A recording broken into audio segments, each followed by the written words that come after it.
The fuck was that, Ken? Joey Fats Radio, row 1C1. I've been loving every second. I'm not rooting for injuries openly, but I just pretended that was Brian Deegan.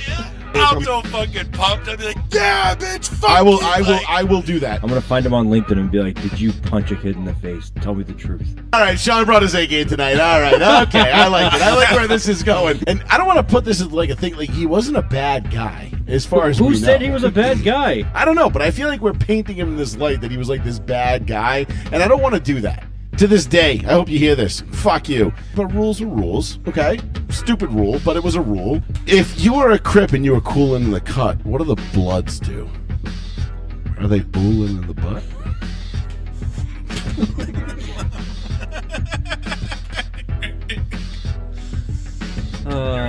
Yep. Also, we are extremely juvenile, and yeah, whatever. Fuck you. All right. I've used it. I admit it. You fucking smacked me in the ass, you dumb fuck. Okay, we're good. We're good. Sorry. It was a quick little scare there with the audio. I thought I fucked something up as usual. Wouldn't have been a row 1C1 episode without a scare of the audio and the production factor not being where it's supposed to be. Thank you, ladies and gentlemen. Welcome in to another episode of Row 1C1 right here. Hold on. God damn it. Okay. No, the audio is definitely working. Thank you, ladies and gentlemen, for joining us. Joey Fats Radio, Row 1C1, live right here on the one, the only, the New Bedford Guide. I am your host for the next, I would say, whatever, 2-ish hours. Something like that. 2-ish hours. Whenever we finish. Whenever we decide we're done. When it comes, it comes. And, yeah, when we're done, we're done. We're cooked, we're cooked. You know, and unlike your ex-husband, we won't beat you if we overcook the roast. So, stick around. We've got a lot of fun, a lot to get into tonight. Training camp is rolling right along in the NFL. We've got some injury scares, some injuries. We got a trade regarding your New England Patriots.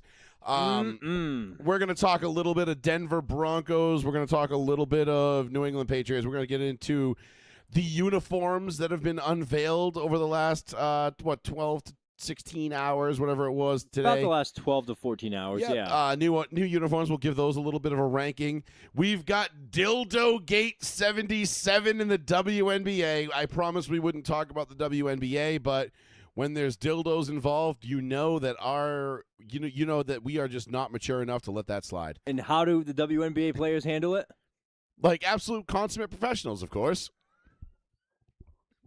The best way possible by using gay slurs. That'll show everybody. That'll show them.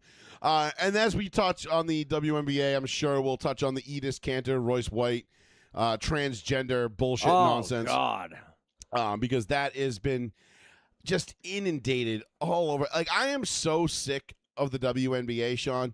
I never thought I would ever have a podcast that I would host where I felt obligated to talk about the WNBA.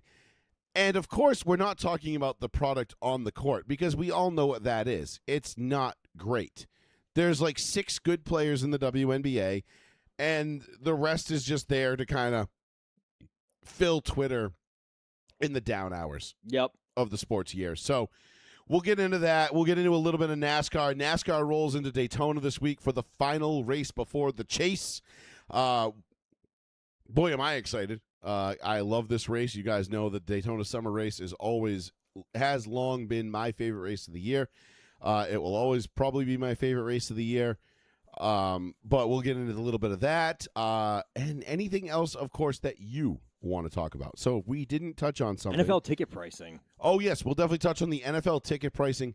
The general idea of how much it costs to go to a game nowadays, especially with the news breaking that the Buffalo Bills now own the hottest ticket and most expensive, which I guess is the same thing, in the NFL.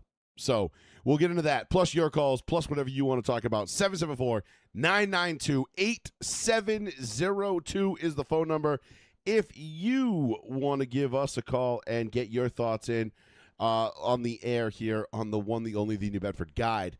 Now, If you're not a like and a follower, if you haven't liked, subscribed, and followed yet, please go ahead and do so. Obviously, if you're on New Bedford Guide, follow the Reporter, any of those pages that we cross-post to on a weekly basis. By all means, follow New Bedford Guide, and by all means, follow Row 1 Seat 1. Most importantly, follow Row 1 Seat 1.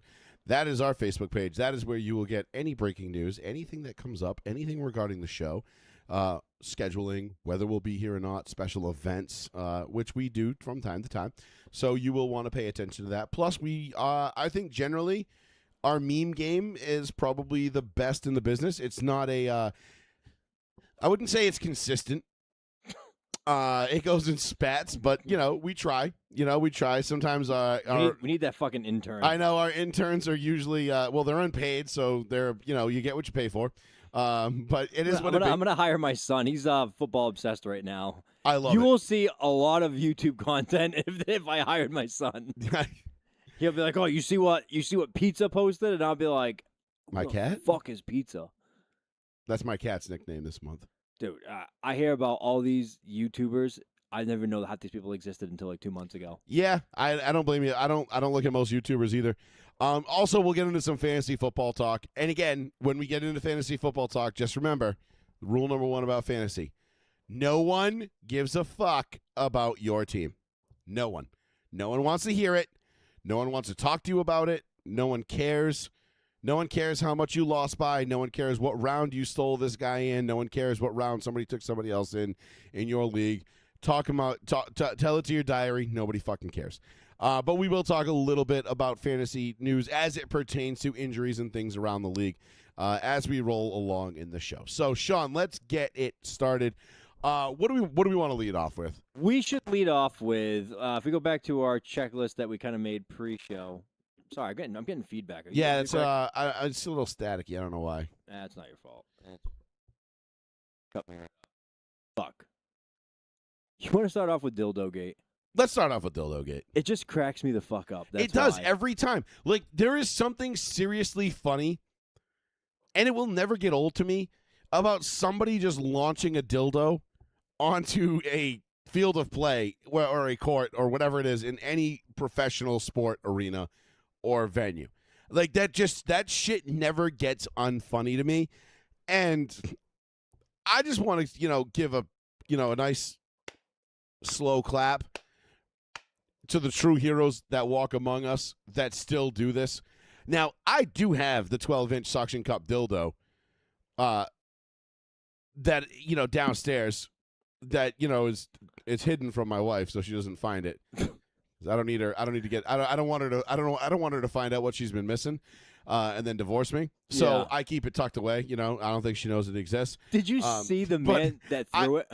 Yes, I did. And when he shoved the security guard out of the way, yeah, and he was like, "Fuck out of my way, I'm out of here." He was wearing a Lakers Luka jersey, and is he like 6'5" redhead? Yeah. He was a giant ginger redhead. At first, I thought it was a joke. I thought someone was trying to Photoshop in what's his name from the Celtics, White Mamba.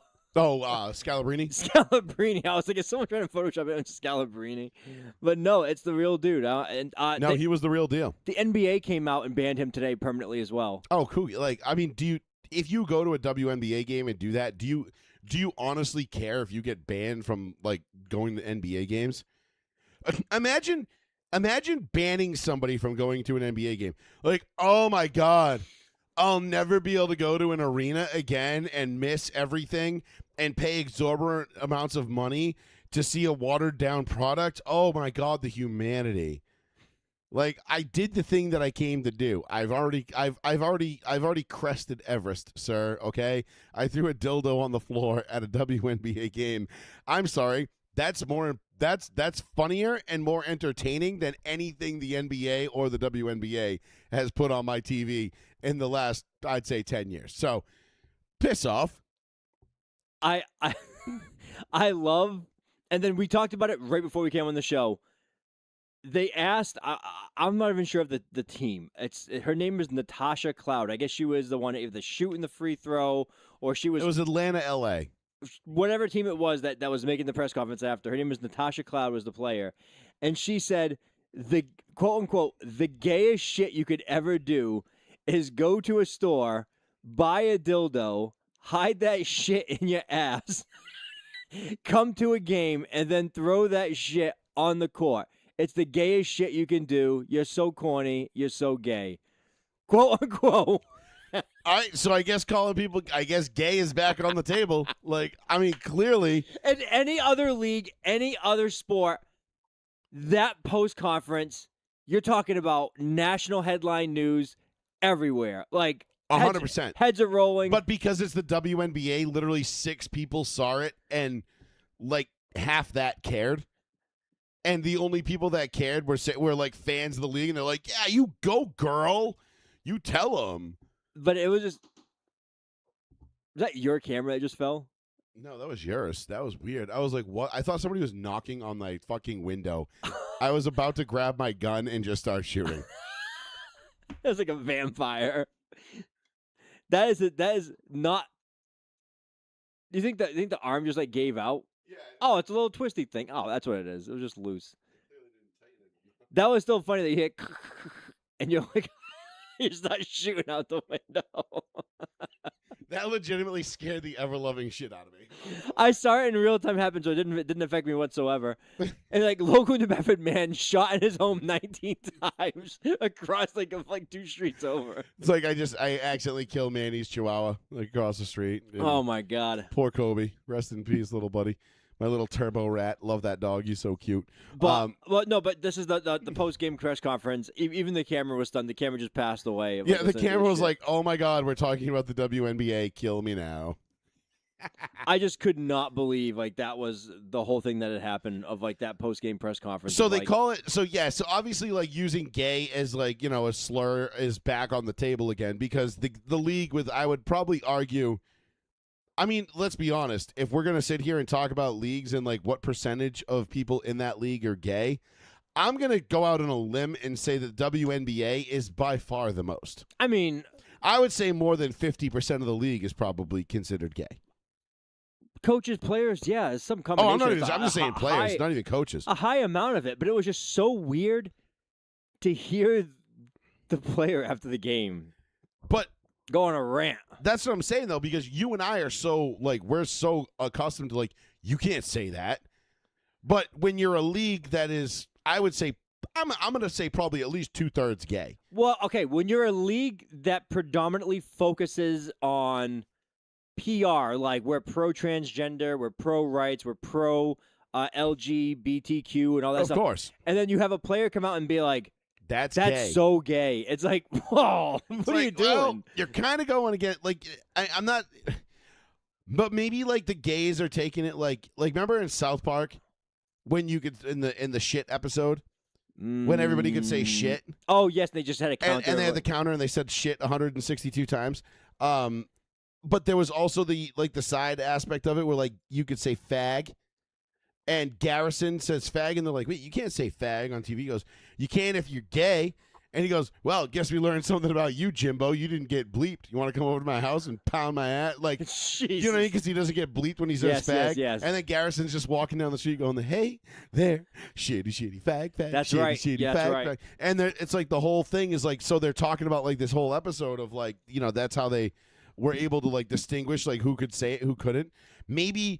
Maybe it's like the N-word, like, like if you're like Young Jeezy, you can use that word every other word, and it's fine. You can sell millions of records with it and make millions of dollars. But if I sing it at karaoke, I'm fired. Banished to the shadow realm. The bartender, you're cut off. You're like, Yeah. I haven't had a drink yet. Sir, we've already called the police. The FBI is on their way. By the way, you're fired. Hate crime. And you're like, you're going to jail. You're like, I don't work here. They're like, we've already taken. And you're like, all I did was sing a song on karaoke. They're like, yeah, no, sir, you can't do that. Like, sorry. But maybe that's what it is. Maybe like the WNBA is like they're like, no, we're taking this back. Like we're gonna take this word back, and there's nothing you can do about it. That would be funny. But here's the clip of the actual dildo incident. Oh, we're gonna actually show it. Yeah, we got it. Oh, it's green again, right? Like neon green? Yeah, it's like a green. You can see it skip across the floor right in the paint. It's great. So here it is. Check it out. It's reported this week Park will skip the Asian Games. My favorite part, though, is watching all the players try not to There's a laugh. stoppage here, and Angel Reese is It's an pointing Angel out the Reese perpetrator. who's Something trying was to print thrown out the onto guy court. like a sharpshooter in the crowd. Yeah. That's him. That him right there. She's Yeah, acting like she security just saw the is guy making that quick shot work at the of this. concert in Vegas. Jesus Christ. It's not that, like, look at this girl. I love this girl here in the dream jersey, the white with the girl behind her. Brink Trying not to laugh, and and Cameron Brink kicks it, and now you watch it. Now she starts laughing, like, "Come on, let's go, let's play." Everybody thought this was funny, except obviously the media. The media was like, all the media like sycophants have to just jump on it. This is disgusting. This is terrible. Why would anyone do this? It's making a mockery of our game and our sport. It's like, Have you ever been to Buffalo? Yes, that. And also, like, have you ever watched the WNBA?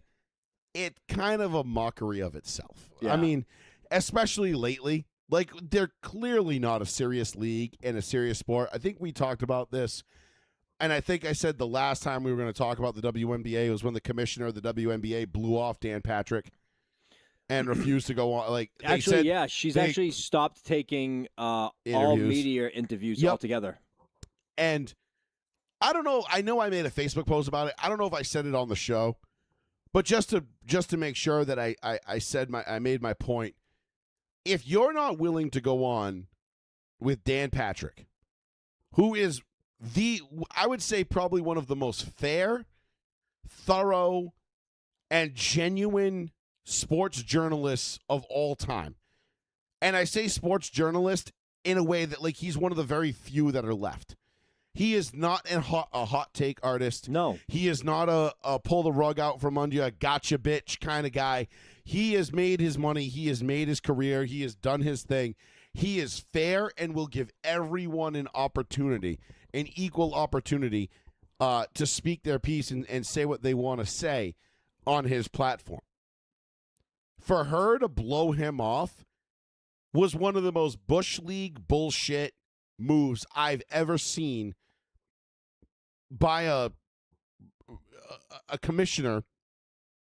I wouldn't even say a commissioner. I've seen players and coaches do that. Never a commissioner of a league. That was a new low for somebody at her level. Yeah, you've seen commissioners take questions and dodge it verbally multiple times. We're used to that. Just go ask Roger Goodell about Ask any of them. anything about involving Ray Rice, Deflategate, Spygate, CTE. Any of those things. Any of those things. Ask the commissioner, Rob Manfred, right now, baseball, about the this upcoming strike. Ask Adam Silver about literally anything ratings related or any kind of. Did you see that interview with KG that Which one? Adam Silver gave? No. Where he said, when we got to a point where the game was getting too physical.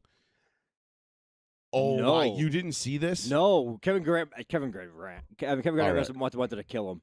I thought Kevin Garnett was going to crawl out of his skin and murder this man. You might have seen Kevin Garnett say a bunch of hateful shit. Probably in. Hang on. I'm going to pull this up, and I'm going to get this video. Can we hear that on our side, the audio right there? Yeah. They just played? Okay. Do you want to just hear the audio? The point. Yeah, because I don't want to play the video and get, banned or anything like that. But if we can hear the audio and, talk with it, then we're not going to. Yeah, all right, listen to the audio. The point, I believe, probably in around the late 90s when the game became too physical. And I think we lost some of For our viewers, you mean? Yeah, and I think for our perspective? fans, from the aesthetic enjoyment of the game, where it de-emphasized the particular skill a player had and maybe weighted too heavily physicality, where a big, strong player could come in and prevent a incredibly skilled player from doing those kinds of things. The point, I believe, Those were not probably good. in. Those coupled by his facial expressions tell me everything I need to know. And then I think Charles Barkley ended up ripping Adam Silver Wow, that's not a surprise whatsoever. about this. I think Charles Barkley's been a known hater of Adam Silver since day one. And which, I mean, who roots for Adam Silver anyway? I mean, I feel like he has a few guys that are openly pro. Like, no, I get the job he's doing is tough. Like, he's doing the best he can. Hold on. I'm talking about former players that are pro Adam Silver guys. Former players? Yeah. Pro Adam Silver? I don't know many. Do you? I was trying to remember because someone came out and said something about it. I was trying to Google who the hell it was. I don't remember anybody that's a pro Adam Silver guy. I don't know anybody that's pro Adam Silver. Like LeBron might be. I mean, I have a 15-minute highlight reel of LeBron flopping and crying like a bitch. If we could play that, if you want. No. Which, so before we get too off topic here and too off track and go down too many rabbit holes at once, I want to bring it back to the dildo gate in the WNBA. Yes, please. So obviously that guy was banned. From the WNBA and now the NBA. And the NBA. Because obviously if you're going to be banned from the WNBA, if the NBA is going to be like, no, we're a partner, like they're a sub league of ours, like we're going to be, we're all one. You kind of have to ban them from the NBA too. Which, like, I can't think of a better league to be banned from because I can't think of a sport I would rather go watch less in person than basketball. If you wanted to really stop, let's just say for real, like the dildo thing is funny, right? Like, and someone had said, and you had kind of said it earlier too. You said like, oh, like this would never happen. Someone had said, national media person, which again, stupid people, had said this would never happen in men's sports, and I'm like, it happens almost every week in Buffalo in professional football. Yeah, like to the point where no one even comments on it anymore. We don't talk about it anymore because it's just like, oh, there it is. It's too many dildos. Right. Like, and it's still funny every single fucking time. Yes. Like I don't care what anybody says. It's still fucking funny. Like the players at this point are just picking them up and just like launching it back into the crowd from the rethrow later on. Like they just like get it off the field. I don't want to trip and hurt myself on it. Yeah. You know what I mean? And like, or they're like, I think there was one like somebody picked it up and like shook it at like somebody like in one of their teammates. That would not surprise me whatsoever. They'd be like, I gotcha. Because you owe me dildo money, and they're just shaking it in his face. Oh, I know what we got to talk about. We got to talk about the Dominican baseball team and the hazing incident. The article I sent you yesterday. The one you sent it on the chat. Yeah, the one where the Dominican minor league team would pin down the new guy. Oh, and then yeah. Stroke him to completion. Yeah. Okay. Well, all right. We'll tease that for a little bit later in the show. While we're on dildos and homoerotic stuff. But no. I'm sorry. If real serious though, if you wanted to stop fans from doing anything potentially serious, all sports should get together and be like, you're banned from all sports. But it's all not. Stadiums It's forever. Not that serious though. That's the thing. If it was something serious. And here's the thing with the WNBA. And this ties perfectly into the Enes Kanter Royce White ruling that came down yesterday, where the WNBA decided that Royce and Enes Kanter, despite the fact that they have they have identified as females and they are applying for eligibility to play in the WNBA said no, and that is basically the answer that we were all waiting for, and now. I hope that White and Kanter, or Freedom, whatever you want to be preferred to be called by, since we're doing pronouns these days, we got to do last names too, I guess. Enes Kanter Freedom. What I'm getting at is that if I hope one of those two pushes the issue and sues the WNBA for discrimination, saying I identify as a female. Put the fucking screws to them. Make them make a decision. Because this whole, like, wishy-washy, what's a woman, what's not a woman, and again, this goes, and this is a much more deep-rooted issue, I think, that we have in society right now that stems particularly from females. And it even branches out to, like, the Nancy Clancy case, as you like to call it. I can't think of her name. You need to make these fucking people make a decision. Mm-hmm. What's a woman? What's not a woman? Mm-hmm. What's a fetus? What's not a fetus? Not to turn this into an abortion type topic, but we just had our governor, a couple of days ago sign into law that you can abort a fetus up to its due date, which is absolutely fucking wild to me. And what's wild to me is that I haven't read the entire thing, so I don't. I saw the headline of all the way up into birth, and I was like, I'm sure. I would hope there's some stipulations to that, but knowing this state, who knows? But what was even more disgusting to me was like the like half a dozen or the like dozen women behind her being like, "Yay, we get to kill fetuses now! Like we can go back to Club Ultra and get cream pied with impunity like we did back in our heydays, and we don't have to tell our husbands because we don't have to be home take a pregnancy test. It's great." But my whole thing is I hope Enes Kanter or Royce White press the WNBA on this and sue. Not because I think Enes Kanter or Royce White should play in the WNBA. In fact, I think they should not play in the WNBA. The WNBA's reasoning for telling them no, that you're not going to do this, is that they claimed it's a publicity stunt, which it kind of is, and they said they're not going to give oxygen to this. However, the publicity stunt that they're pulling is on your terms. You made the rules, and now you're getting mad at people for playing them. So what assault, for those that, for my big political fans out there, Saul Alinsky, rules for radicals. If you know it, you know it. What was one of Saul Alinsky's rules? Make them play by their own rules. Force them to play by their own rules.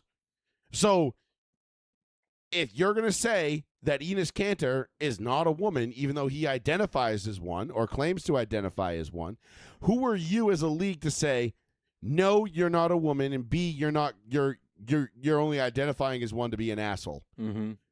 So that guy in France that's tearing up the European Women's League that identifies as a woman, is he not an asshole too? Or is it like how does this work? Where's the line? Where do we draw the line here? Where's women's the line? Sports? Where do we draw the line? So if Enes Kanter, whatever he wants to call himself, shaved his face, started taking estrogen now, like really started piling on estrogen, does he not qualify starting next year? Well, that's it. What qualifies it? How do you know know how much estrogen he's taking? Do you have to submit it? Do you have to prove that you're an actual transgender? Are we just not taking people at their word anymore? Like, how dare you? How dare you not take them at their word? And everybody likes to think like, oh, come on, man, like you're just being obtuse. They're being an asshole. Yeah, that's the point. They're being an asshole because your rules are fucking retarded. Yeah, it's pretty awful. Like, so you saw obviously Clay Travis from Outkick. Of course, I seen put up $10 million. Yes. To any WNBA team that would play a men's high school team of his choice. Yeah. High schoolers. And if you beat them, you win $10 million. And then he lowered it and he said 8th graders. He's like, I'll go get a team, I'll hand select a team of 8th graders from across the country for $10 million that will beat any WNBA team. Whether it's all-star, cohesive unit, whatever, he goes, doesn't matter. And he's not wrong. We've already seen this with the women's soccer team. I remember. A bunch of kids 15 and under beat the brakes off the U.S. women's team. Well, unfortunately, you're going to see a lot of those 8th graders have better shooting percentages than most of the WNBA. Like, I can tell you who they definitely have a better shooting percentage than. Angel Reese. Well, Angel Reese just broke a record. Oh, for most rebounds in the game? Was 11 points and like 32 rebounds? Something like that. Wasn't like 21 of them like her own rebounds? Yeah, obviously, because she sucks. Like, it's easy to grab offensive rebounds when you miss a layup and then just grab it because you're 6 inches taller than the girl next to you, and then just put it back, miss it again, put it back, miss it again, and then finally it goes in. But again, we and I promise we wouldn't spend too much time on the WNBA because the league is a joke. It's a stupid league for not serious people. I feel bad for for the girls that are in that league, the women that are in that league that actually want to be taken seriously as athletes and actually want to play a serious league. They're out of Their there. commissioners let them down. The coaches have let them down. The media is letting them down. Everyone, their fellow players are letting them down. You had that one broad the other night. She makes the layup and then starts chirping at Enes Kanter, who's in the crowd.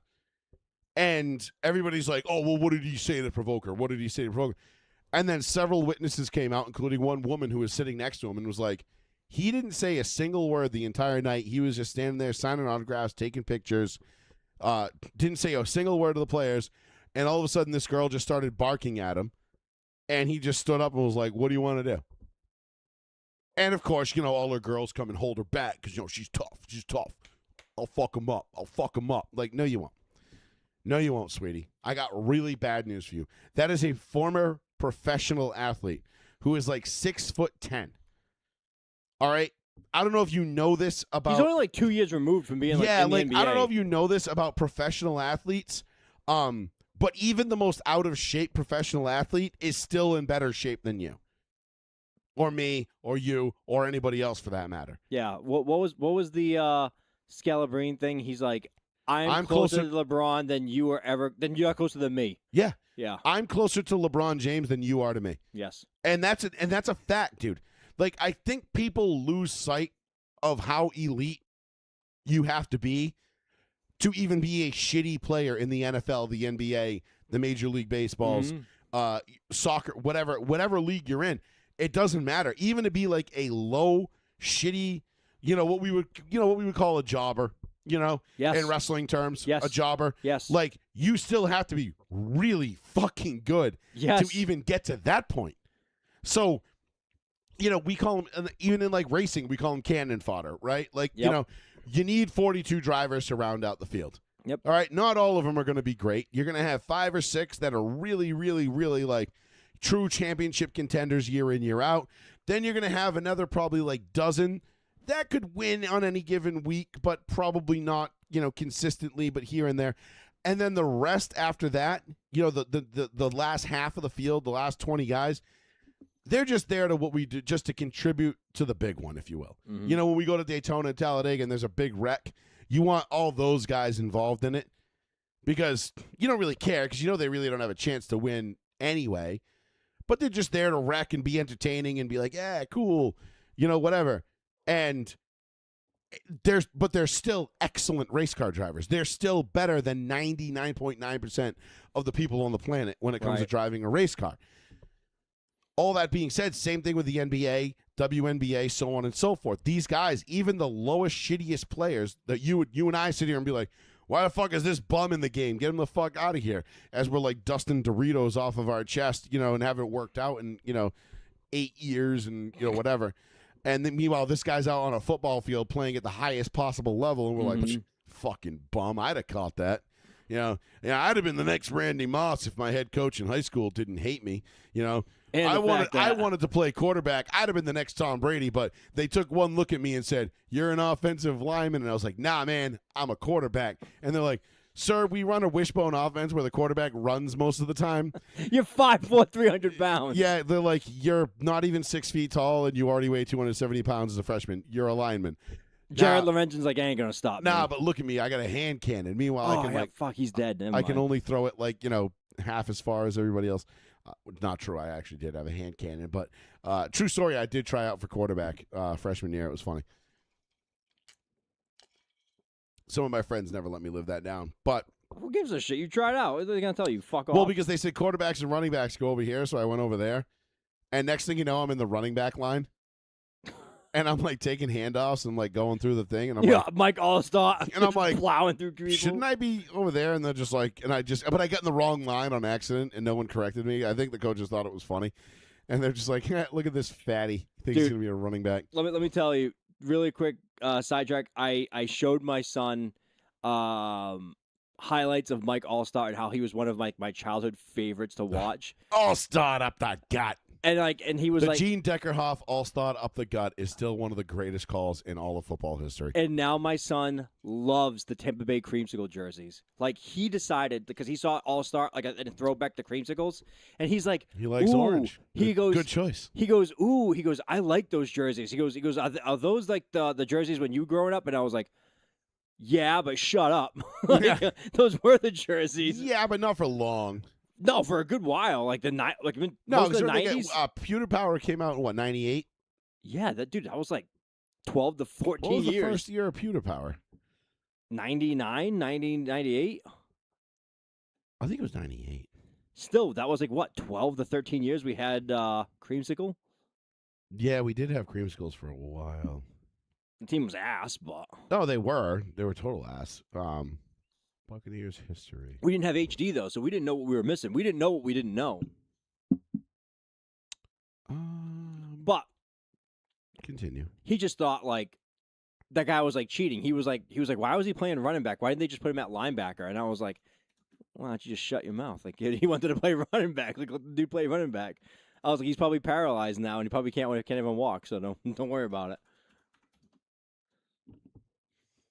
97. We were close. Yep. 96 was the last year of the Bucko Brews Creamsicle Orange. I loved the creamsicle. I still do. I mean, maybe it's just because me, I'm, obviously Broncos, orange. You know what I mean? I'm a big orange guy, so that definitely, makes a difference. But that all being said, Mike Allstott, Warren Sapp, Derek Brooks, John Lynch might be, like, I would say those are probably four of the most influential players I've ever followed. For me, anyway. Because I felt like I at one point, I wanted to be each one of them. In some way, shape, or form. Like, at one point, like, I saw myself like, I could be Mike Allstott, just a big bruising running back. Then I'm like, I'm a decent athlete, but I'm not a running back athlete, right? Right. Then I'm like, oh, well, maybe I could be John Lynch and play safety. And I realized, like, nah, I got way too big and way too slow for that. And I'm like, well, what if I played linebacker like Derek Brooks? Nah, way too big, way too slow. And I'm like, Warren Sapp? And then I kind of went, and that's when I went to Bridgewater, and I just decided I was going to be a defensive tackle. But neither here nor there. Back to the WNBA. To put a little happy red bow on this nonsensical conversation, I hope, again, I hope that Enos Kanter and Royce White press the WNBA on this because their answer was a nothing answer. They didn't give an answer. They still haven't given an answer. All they've said is that, nope, we don't believe you, and we're not going to give you any oxygen. We're not going to give this publicity stunt any oxygen. And yet your whole league, every single night, like, you watch highlights of the WNBA. If you, like, and for some reason my Twitter feed is inundated with it, and it really just irks me because I'm a big proponent of, guys, listen, the WNBA is not a serious league. We don't need to talk about it. No matter how much, like, drama and bullshit is going on in it, like, do we actually care? Do we really care? We don't. We really don't care. And if we don't give them any airtime, then they don't exist. They cease to exist. Even if they do exist and the NBA wants to subsidize them all they want, I don't care. That's not my money. I'm not spending that money on the WNBA. I don't give a shit. So if you ignore them, they go away. If you feed it, it stays. Right now, we're feeding the WNBA because why? Because there's grifters on both sides who are making an absolute killing off of talking about the WNBA, the racial element of Caitlin Clark and Sophie Cunningham, Dejanay Carrington tweeting out white privilege after she gets ejected because she literally clotheslines Sophie Cunningham and grabs her by the head and throws her to the ground. That's all the league has become, is just like race baiting, and it's just to me it's just a bunch of bull-dyke lesbians bullying other girls and everybody pretending like it's a real sport. It's not. I'm sorry, it's not. And again, I feel bad for the women that are actually good at basketball and want to be taken seriously and want to have a serious league. But the problem is, you can't have a serious league if you can't stand on your own two legs. Correct. And they're not standing on their own merit. They're not standing on their own business. They're not standing on anything. They're just curtailing to whatever way the wind blows, whatever social media wants them to do, however they want them to act. That's what's happening. The LGBTQ lobby is big time in their corner, and they keep saying, no, we want trans rights. This is all about trans people. We need trans this, trans that, trans everything. They hop from one to another to another to another. Yep. Today it's today it's transgender. Tomorrow it'll be white privilege. When's the season actually over? Like, is it soon? Not soon enough, to be honest. I wish there was a way on Twitter to, like, Be like, hey, at Grok, like, can you eliminate any WNBA related? Oh yeah, you can. You can block entire phrases from ever coming up in your feed. Oh, good. Okay, I'm gonna have to do that because I'm just done with the WNBA shit. I really man. am. God I've damn. been done with it. The playoffs begin the last day of September.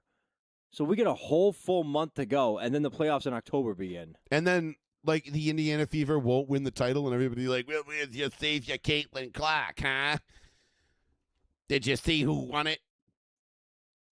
And it's like, no, we didn't. You know why? Because nobody watched. It'll be like the Alabama Jammer or some shit Yeah, like that. nobody. I don't even know the Because fucking nobody teams. fucking cares. Nobody cares. All right, let's get off the WNBA. I'm done with it. I'm over it. We said what we had to say about it. It's a fucking joke. If you don't give it any attention, it goes away. Do that, please, by all means. And don't be one of these guys that's like, yeah, man, you know, fucking real hoopers watch the WNBA. No, the fuck they don't, No, bro. they don't. No, they don't. You know what real hoopers are watching? Reruns of the 86 finals. You know, reruns of the 98 finals. Reruns of the 1996 Western Conference finals. Mm-hmm. That's what real hoopers are watching because they're not even watching reruns of last year's playoff run because even that is bullshit and bogus in today's standards. You just heard Adam Silver say it himself. The league got too physical. So they had to change the rules to make sure that these soy boys like SGA could get by a guy like a Ron Artest or a Kobe Bryant and guys who are actually good at defending. I mean, I'll say this about the NBA real quick, Sean. I know we've talked about it. We've kicked around the idea that it's you know, and how hard it's going to be to determine, like, to deny LeBron James the GOAT status. I have a highlight reel of LeBron flopping like a dead fish throughout his career. It was like 4 hours long. And it was way longer than I wanted to watch. I can tell you that. And I mean, like, blatant flops. Like, you know, the one where he's, like, holding his face and then he goes like this. He peeks. And peeks like, anybody looking? No. And then goes back to doing it. All I'll say is this. When it comes to LeBron, if you put LeBron as your GOAT, stop it. Just stop it. Go watch him flop and then ask yourself, did Michael ever flop like that? Did Larry ever flop like that? Did Magic ever flop like that? Did Kobe ever flop like that? Did not have to. No. The answer is no. And it is a resounding no. They did not. Therefore, LeBron James as the GOAT has been officially removed from any topic on this show. That is not a topic we're going to entertain. He might statistically own all these records and be this great, and he was a great basketball player. However, in order to be the GOAT, you have to change the game and transcend the game. And if LeBron went back to the 80s, he would get his dick kicked in. I do believe so, especially with the Adam Silver thing of, like, we suffered too much violence going into the late 90s. It's like, okay, so would he have suffered too much violence to where he wouldn't have been as effective as Adam Silver kind of quoted, saying, like, we had our best skill players being unable to provide those skills because the defensive players were too strong, too big, too strong, too good, too physical. Like, too physical. Would Dennis Rodman just manhandle LeBron, essentially? So wouldn't you just assume that if the defenders were too good, too big, too strong, that your skill players would just have to develop more skills? Essentially. And be better and find a way to work around it. Oh, or so. And here's a novel fucking concept. What if, and hear me out, I know this is going to sound crazy. What if, right?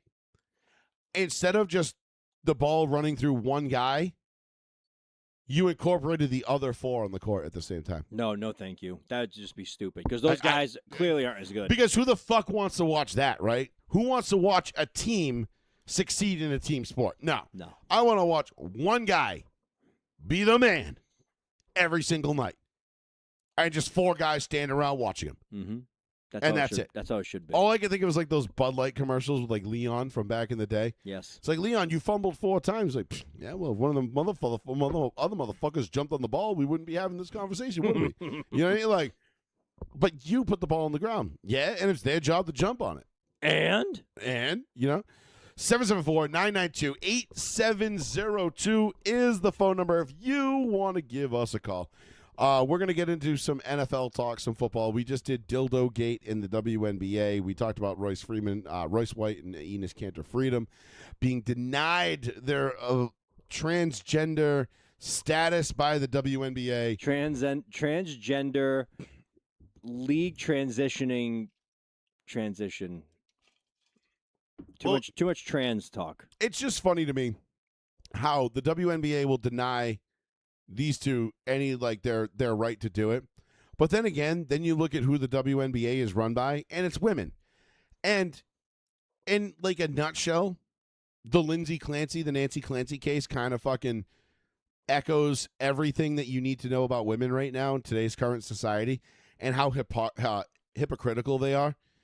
Because, the Lindsay Clancy case, which has been going on now for a couple of weeks, has made national headlines. She admits she killed her kids. Mm-hmm. The defense admits she killed her kids. The prosecution says she killed her kids. The husband says she killed her kids. Everybody says she killed her kids. She doesn't deny killing her kids, admits doing it, all that shit. However, you have this group of women that are like, I am Lindsay Clancy. I hope not. You fucking psycho bitch. I really fucking hope not. I am not taking the women's side on this because I do think both parents are just terrible people at this point because the kids just fucking break my heart. There are some kids? Shut up. There are some good points that the women conspiracy theorists make, and I'm just like, no, there aren't.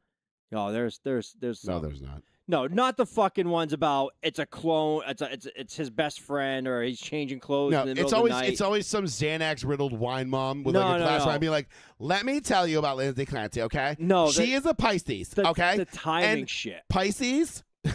I don't know if you know about Pisces, but they don't strangle, they stab. Timing. Okay, so there's no Timing's- way Lindsay did it. The only thing I will say that has me perplexed is the timing of him going and him coming back and her doing everything that she's supposed to do in that little amount of time. But they pinged his phone; it was there. No, I get it. I get it. I mean, that bothers me. The amount of time seems off. And the other thing that bothers me is just, again, if he really didn't do it, and all facts point to him saying he wasn't there, they pinged his phone, they traced it, they did everything they were supposed to. He just seemed like a really piece of shit dad. Because he was cool. like, you know what? He wasn't a big enough piece of shit to kill his kids, though. No, he wasn't 100%. But he was already essentially having an affair, going out there, doing great. Not again, not a murderer. He was distancing himself from the woman who eventually killed his kids. Can you blame him? Not a murderer. Did he know she was going to kill his kids, though? I mean, that's the one positive I can say. Obviously, he recognized some sort of pattern in her that he was like, I need to get the fuck away from this bitch. Yeah. But it was just like, I don't know, that it rubs me the wrong way. The whole case rubs me the wrong way because obviously I'm not for her if she's killed the kids. Fuck you forever. It's amazing that you're even still alive after doing jumping out of a window and trying to kill yourself. And then him, he's just like, couldn't even do that right. Yeah, typical woman. And then with him, it's just everyone's gone. Well, I met this new woman who I've already been seeing in New York, and I'm married to her now. It's like, I don't know. It bothers me. Yeah, but that's not our business. It's not our business. He could have been emotionally divorced from her 10 years before the kids were even born. It could have been, yeah. You know what I mean? We don't know. But that being said, my whole point with that whole thing is that, you've got these women that are just they're like, we stand with Lindsay Clancy.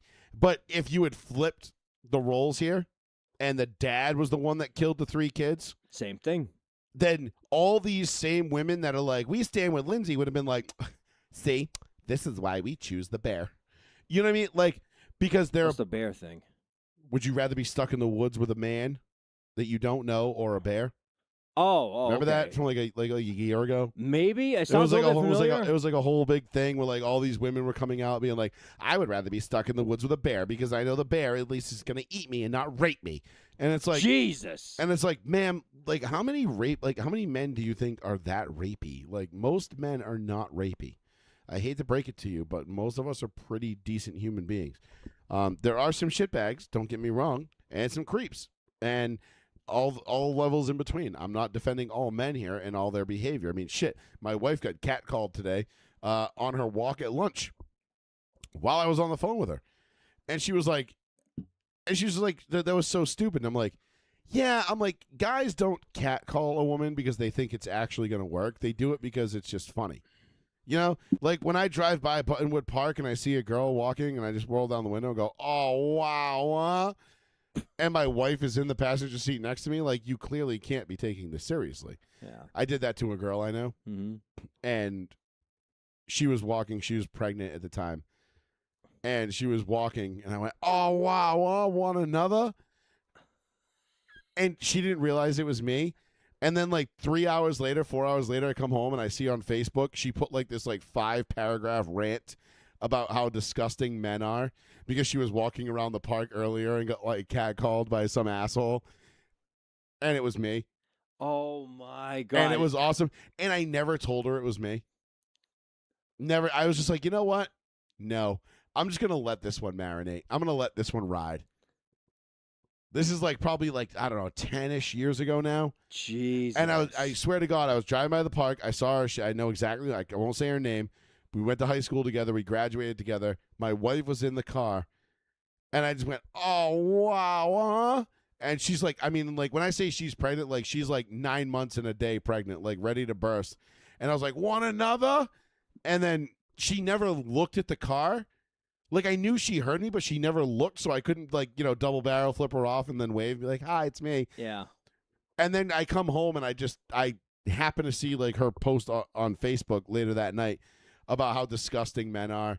And like, she's like, I'm literally about to burst, and I got guys yelling at me around the park. And I'm like, and I wanted to be like, yeah, it was me, you dumb bitch. Like, it was a fucking joke. Lighten up.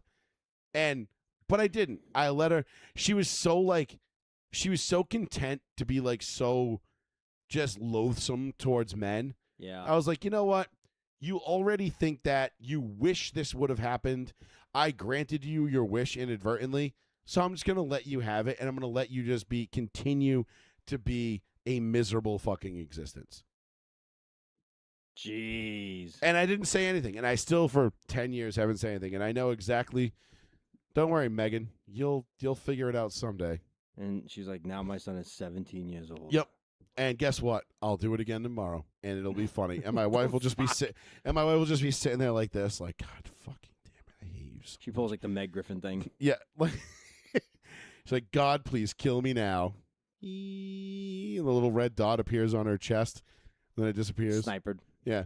No, and then you remember that, and then it's God up on a cloud with a sniper rifle, and then the phone rings. He answers it. He's like, hello. Karen, one of the funniest Family Guy bits ever. That was when I think it was what's her name was still doing the voice of Meg, Lacey Chabert.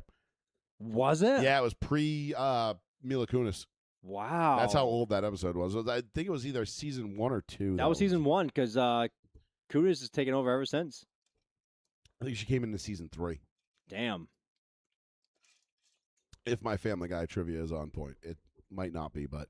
It's nowhere near my South Park level trivia, but I can't even believe it's been that. I can't believe Family Guy is still on at this point. And Dude, The Simpsons. Family Guy debuted during the Broncos-Falcons Super Bowl. That's weird. Think about that. John Elway was playing in his final game when Family Guy aired. Then it got canceled for a while. For a couple of years, yeah. And then it came back, and then it came back, yeah. That's so strange. Unbelievably great show. Simpsons, how is Simpsons, like all the people that are dying on the show, literally the people that are doing the voice acting are dying. They're all like aging out and dying. Yes, and then they're like, we'll just eliminate those characters. Oh, with AI now, you can pretty much duplicate the voice. I mean, look at Rick and Morty. They got rid of the guy who did the voice of Rick, and they had AI pretty much fill in for him, and it's not exactly the same, but it's pretty close. That's fucking rough. It's way less noticeable than like when you watch early Simpsons episodes. Remember when the animation, the voices were all different, and then you get to like the modern era, if you will, like season 3 or 4, whatever it was when they changed everything. Mm-hmm. It's not that noticeable, but it is noticeable. Like if you watch Rick and Morty now, you can definitely pick up that like Rick is like the voice is just slightly off a little bit, not by a long shot, but it's just slightly off. Same thing with like, but it's not as bad as like the Simpsons were. Even though that was the same guy doing the voice, it was just a different way of doing it. It's a whole different way of doing it, a whole different way of recording, a whole different technology. Right. Obviously, they got bigger, they got better, they used higher equipment because they were a more funded show. Well, that's the thing. Funding makes the difference, you know. But yeah, speaking of funding, let's talk about your boy Christian Gonzalez here a little bit. Man. Because I got this report on Twitter here, and it was from, and this is was it is James Stewart? Don't go by James Stewart. James Stewart's a liar. He's a producer for 98.5, and he's just a known fucking liar, and he's just a big dickhead. Basically, the bottom line is that from according to James Stewart, the Christian Gonzalez basically saying this Christian Gonzalez contract situation's a mess because of Robert Kraft, which, I mean, anybody with 2 cents in their mind can figure out Robert Kraft does not want to give in to all the money demands of Gonzalez and his camp. And then Gonzalez and his camp are saying you should because that's what we want. And then Kraft is being like, so tell me no.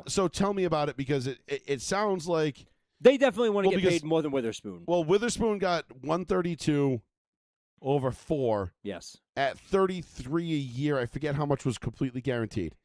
Was it like 109 or something like that? Pat Surtain's not even getting that much. No. Who's a defensive player of the year. He's going to get more than both of them probably in a year or two once they pay Bo Nix and figure that out. The original request was he wanted 18% of the cap every year for the next 4 to 5 years.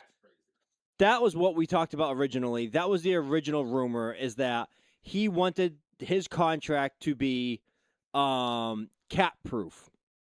And that's what was talked about by his agent, which I thought the agent was dealing in bad faith. And it was the agent for Devin Witherspoon who signed with the Seahawks, whatever it was, a week and a half, 2 weeks ago. And when they did that, the problem with that is that the agent knew is that as soon as this deal was signed, he was immediately going to ask for more money with Gonzalez.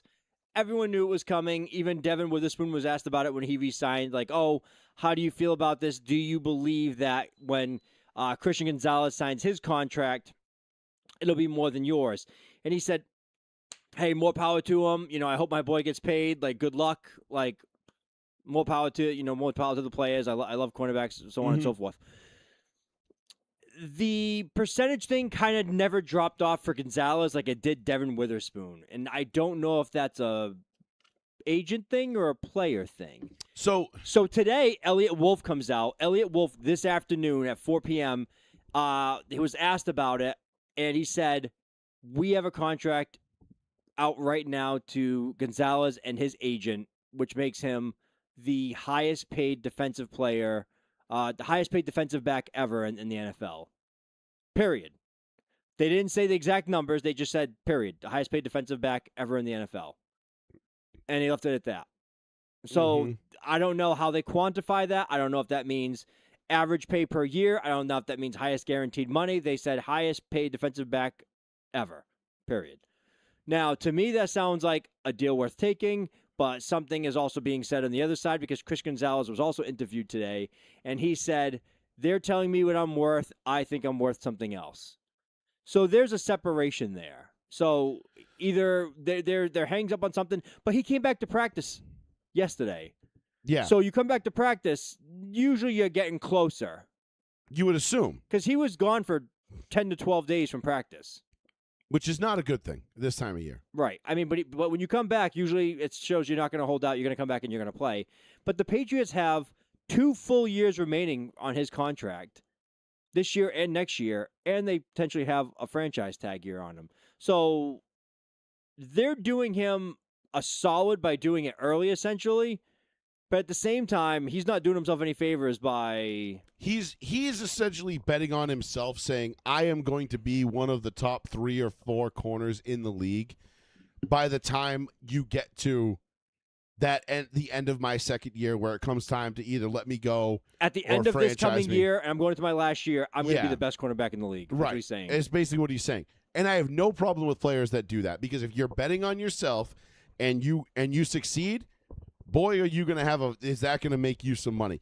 And that's what it's all about. And again, corner is one of those, if you are as good as you say you are, and Christian Gonzalez, I believe I don't know if he's as good. He's not as good as Pat Surtain, but then again, I don't think anybody is.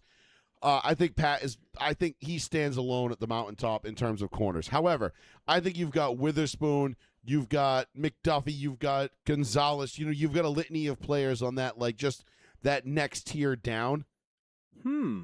What? After we go to this, I have breaking news from a football team. Okay. I like that. Is it a football team I like? You'll like this news. You don't give a shit about the team, but you'll like this news. Well, I can't be mad at that.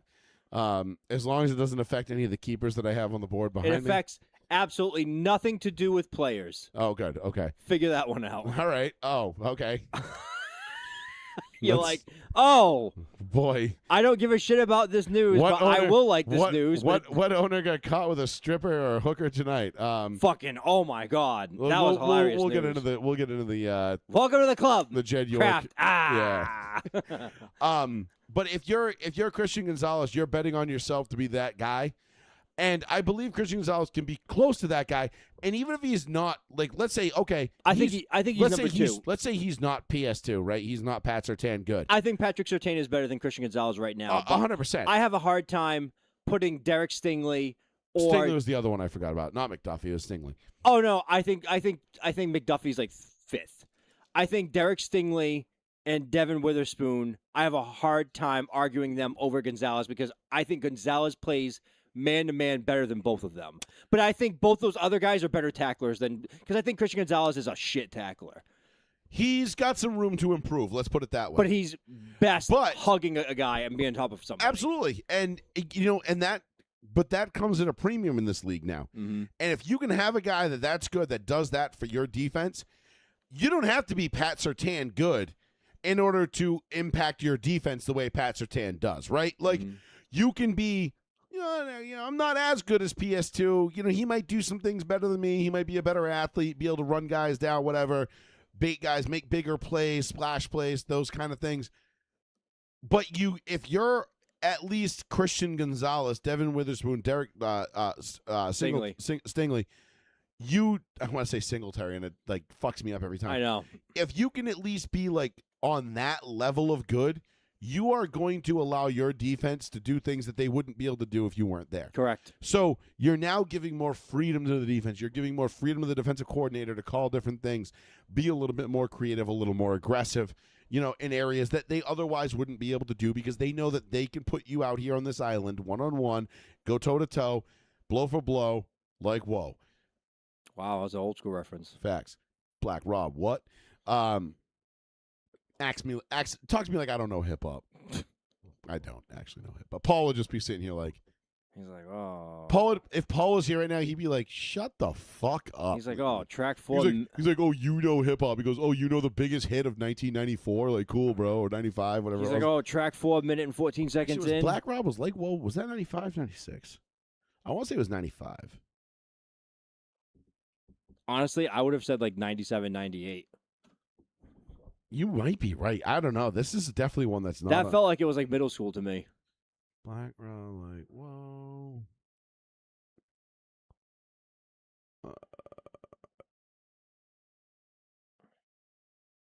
99.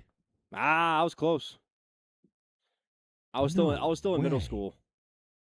That was on. I felt like that was like. I felt like that came out like way earlier than that. See, I didn't think that. I thought I was close to high school when that came out. Like, I was much closer. I did not put that. Yeah, February 15th, 2000. Damn, I was way off. I thought that was like 95. All right, see. So here I go, toot my own horn. Like, I know hip-hop. It's only 5 years. In the grand scheme of things, 5 years is nothing. No, but in terms of my ability to identify what year a song was released, that's a big miss for me. Usually I'm off by a year. Usually you're off like 6 months, and you were like, oh, the song came out in February of 2002, and you're like, oh, it came out in December of 2001. You're like, fuck off. I was way off. But that's a bad miss for me. Damn, like Black Rob came out in 2000? Whatever. I feel like that was middle school for me. Anyway, it doesn't matter what I feel. The reference is there. My point is, so if you have a guy like Christian Gonzalez, right, and you can get that defense to do the things that you want built around him, having a corner like that, I feel like in years past, I want to say from like we saw it in 2015 with Denver.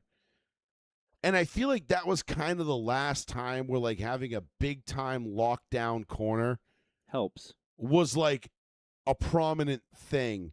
And then I feel like from like 16 to like 2021, 2022, the corner kind of fell out of vogue a little bit. Like it wasn't really in vogue. Well, you had some strong corners, but you never had strong saw ones, but you didn't have like you didn't have Revis, Champ Bailey, Charles Woodson. Like I feel like those guys kind of like the elite guys never made it far. That's what you didn't see. You didn't see those elite guys make it to the big games. Maybe that's what it is. Maybe that's what it was. Or the elite guys, they were elite for a year or two and then they fell off. Yeah, because I had guys like people would tell me like, oh, Ramsey and shit like that. And I used to get or Sauce Gardner. Ramsey was really good. Ramsey was good. Sauce, I was never a big Sauce. Even guy. now, no offense to Paul, who I know isn't here, but fucking Sauce is like Sauce Gardner's dog I think he's shit. like top 12, maybe top 10. I would say Sauce Gardner is a top 15 cornerback, and that's being polite. Okay, I said top 12. I'm being very polite when I say top 15. I think Sauce is good. I just think when he was with the Jets, again, I think he had one good year. Well, I agree. That's it. He had one good year, and everybody sucked his dick. That's right. And then he was like, all I got to do is show up. And then I feel like that went to his head a bit. And he fell off hard. I think Ramsey had 3 good years. I think he had his first 2 years in Jacksonville were phenomenal. Then he was crap. Then he got traded to Miami, had his first great year in Miami, and then was crap again. But then I think when he went to L.A., he was good. But in L.A., he's playing a whole different thing. He's basically playing a zone, and he doesn't give a shit. So they put him in a position where he could succeed. Right. But he's not. He's not playing like bad, but he's just not playing the same. Well, he's not. He wasn't like he wasn't a Dion. He wasn't a Champ. He wasn't a Ty Law. Like, go out and lock this guy down. Right. Yeah. Go lock. He wasn't a true lockdown corner. And again, like I know everybody like strokes Revis like he was this great corner. Like I don't know. Like I like Revis's game. I feel like Revis was good, but the whole Revis Island, Revis this, Revis that. Like I never bought into Revis being like a top 10 all-time corner. And I know people will put him up there all the time. Not for me, not even close. But I think there was a period, even I believe that, because he played with the Jets so solidly, got traded to the Bucks, was phenomenal with the Bucks, got traded to the Patriots, was phenomenal that 1 year with the Patriots. 2014. Yep. Left, then got crazy fat and never played well again. Like, he gained, 20 pounds after that Patriots season. But even when he played well, even when he was in his prime with the Jets, 2011 to 2013. I'd say 2009-10 would be his 2 best years, right? Because that was the years they went to the AFC Championship game. Potentially, yes. Because he got drafted in when? 2008 was the year he got drafted? 2007. He was a rookie in 2007. Remember Moss beat the brakes off him in 2007? Maybe. And that opening day against the Jets, the whole Spygate game. Maybe. Remember I couldn't remember if he played in that game or not. Yeah, he definitely did because I remember him roasting him. He had, I think his best year was 2009. He had 6 picks. He had 0 interceptions in 2010. But that also might have been his best year because nobody threw at him. I was just about to say that's a fair accusation. However, this man has 29 career interceptions. Okay, over the course of 11 years. Just to give you a little bit of comparison here, a guy who gets, I want to say, I think Champ Bailey gets overlooked. In 15 seasons, Champ Bailey had 52 interceptions. All right, Champ in 2006 had 10 picks, and including a pick 6. See, I don't. And what people don't realize about Champ is that nobody threw at Champ that year.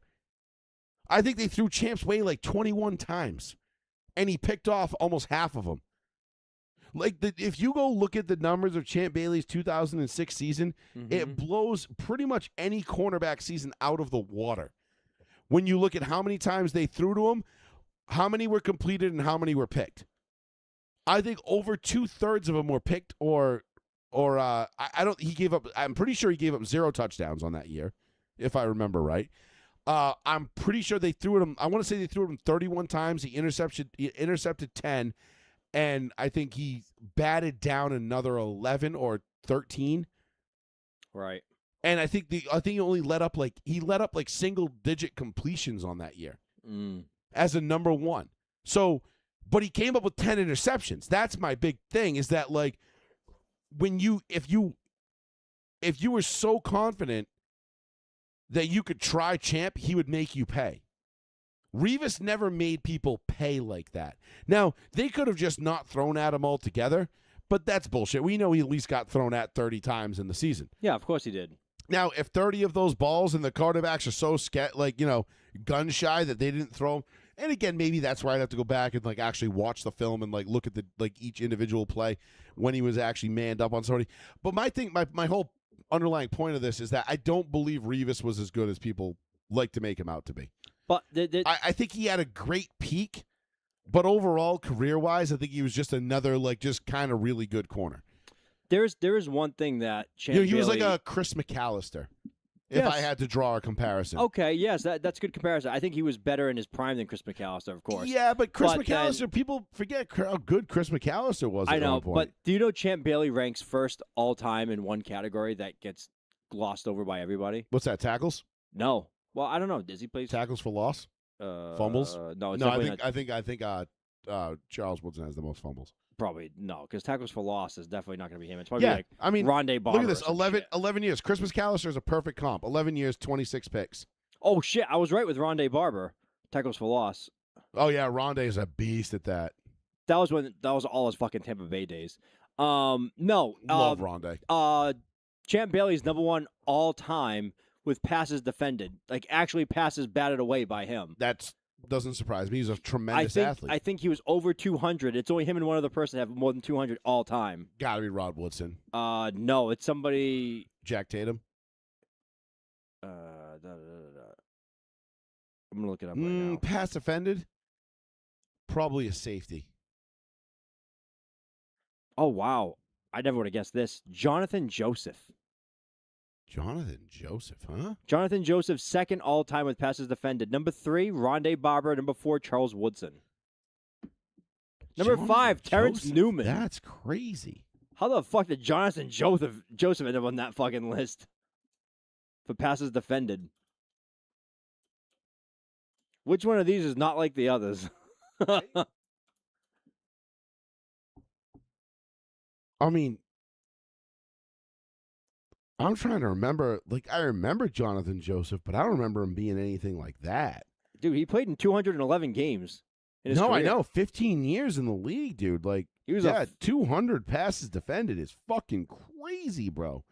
But here's the thing. He's a guy that got tried a lot. Well, yeah, of course. You know what I mean? Because I definitely remember him because he was. Yeah, he started off with the Bengals. Dude, listen. He had 5 years in Cincinnati and 5 years in 1, 2, 3, 4, 5, 6, 7, 8. He had 9 years in Houston. They were throwing it against him. He's like, fuck. Like he's just running the whole time. He played with like Kareem Jackson and like a bunch. Like he was part of that defense in Houston that was actually fairly decent for a while. That's a great trivia question though. Who leads the league all time in passes defended? Jonathan Joseph. You're right. I would have never guessed that either. I would have said a safety. Well, no, he's second. He's second. Second to Champ. I wonder where Adrian Wilson is on that list. Because Adrian Wilson, when he was with the Cardinals, was a fucking monster. I loved Adrian Wilson. He had that. Remember that video he made that went viral? He had like an 84-inch box jump standing still. Yeah, he was a monster. Passes defended 99 for for Wilson. his career. Yep. What about tackles for loss for Adrian Wilson? He's another one that was a big fucking monster in the box. Tackles for loss 81. Wow. Okay. I want to see what Ty Law's numbers are because Ty Law's Ty Law low-key does on not that going to have list. Ty Law's going to have crazy interceptions. passes defended 108. Okay. What does he have for Tackles interceptions? for loss they didn't start keeping track of till 99. So the first 4 years of his career didn't count to this statistic. What's but his interceptions? 55, 53? 53 Okay. That seems right. and 19 tackles for loss. Yeah, that makes sense. 5 sacks. But that's where, again, like a guy like Champ, when you look at Champ's numbers, you look tackles for loss 42, sacks only 3, passes defended 203, Forced fumbles 9. That's a big one. Mm-hmm. That's a big one. Only 4 pick sixes though, which is wild. He had 2 in 2005.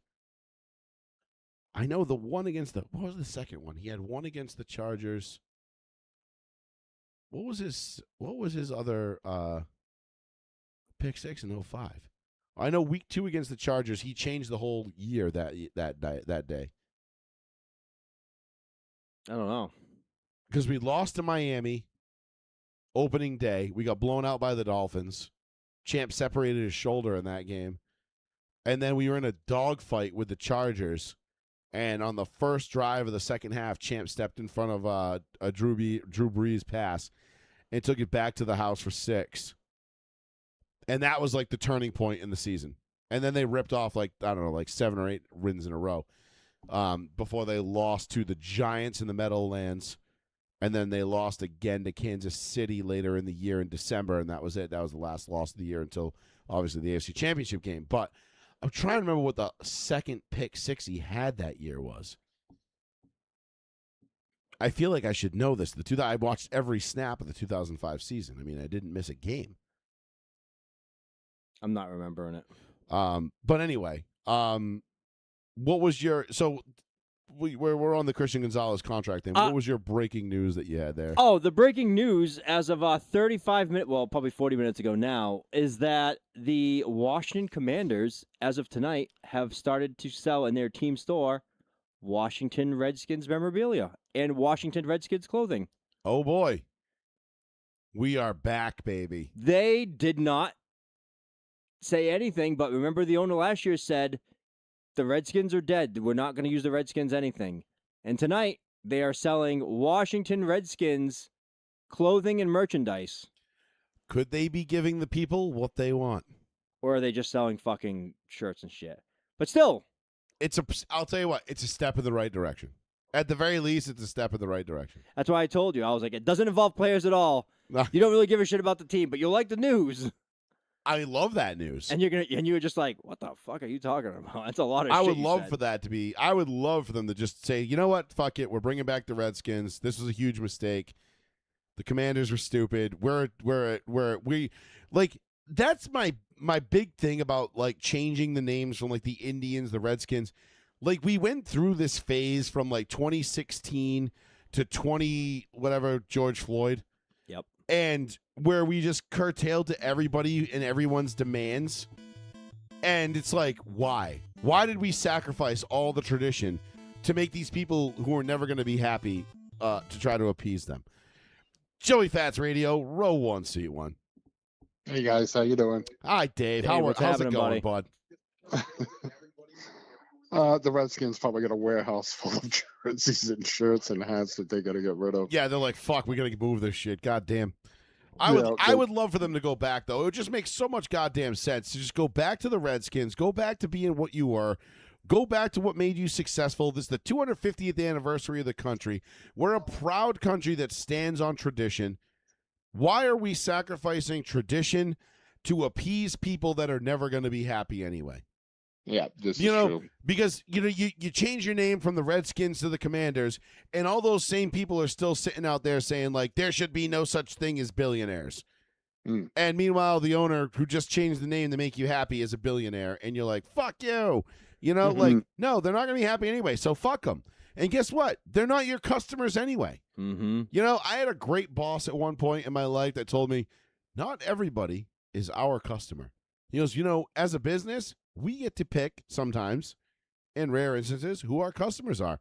Not everybody is for us, and we're not for everybody, and that's okay. And I said, that makes a lot of sense. Unlike some of these businesses that are like, everybody is a customer.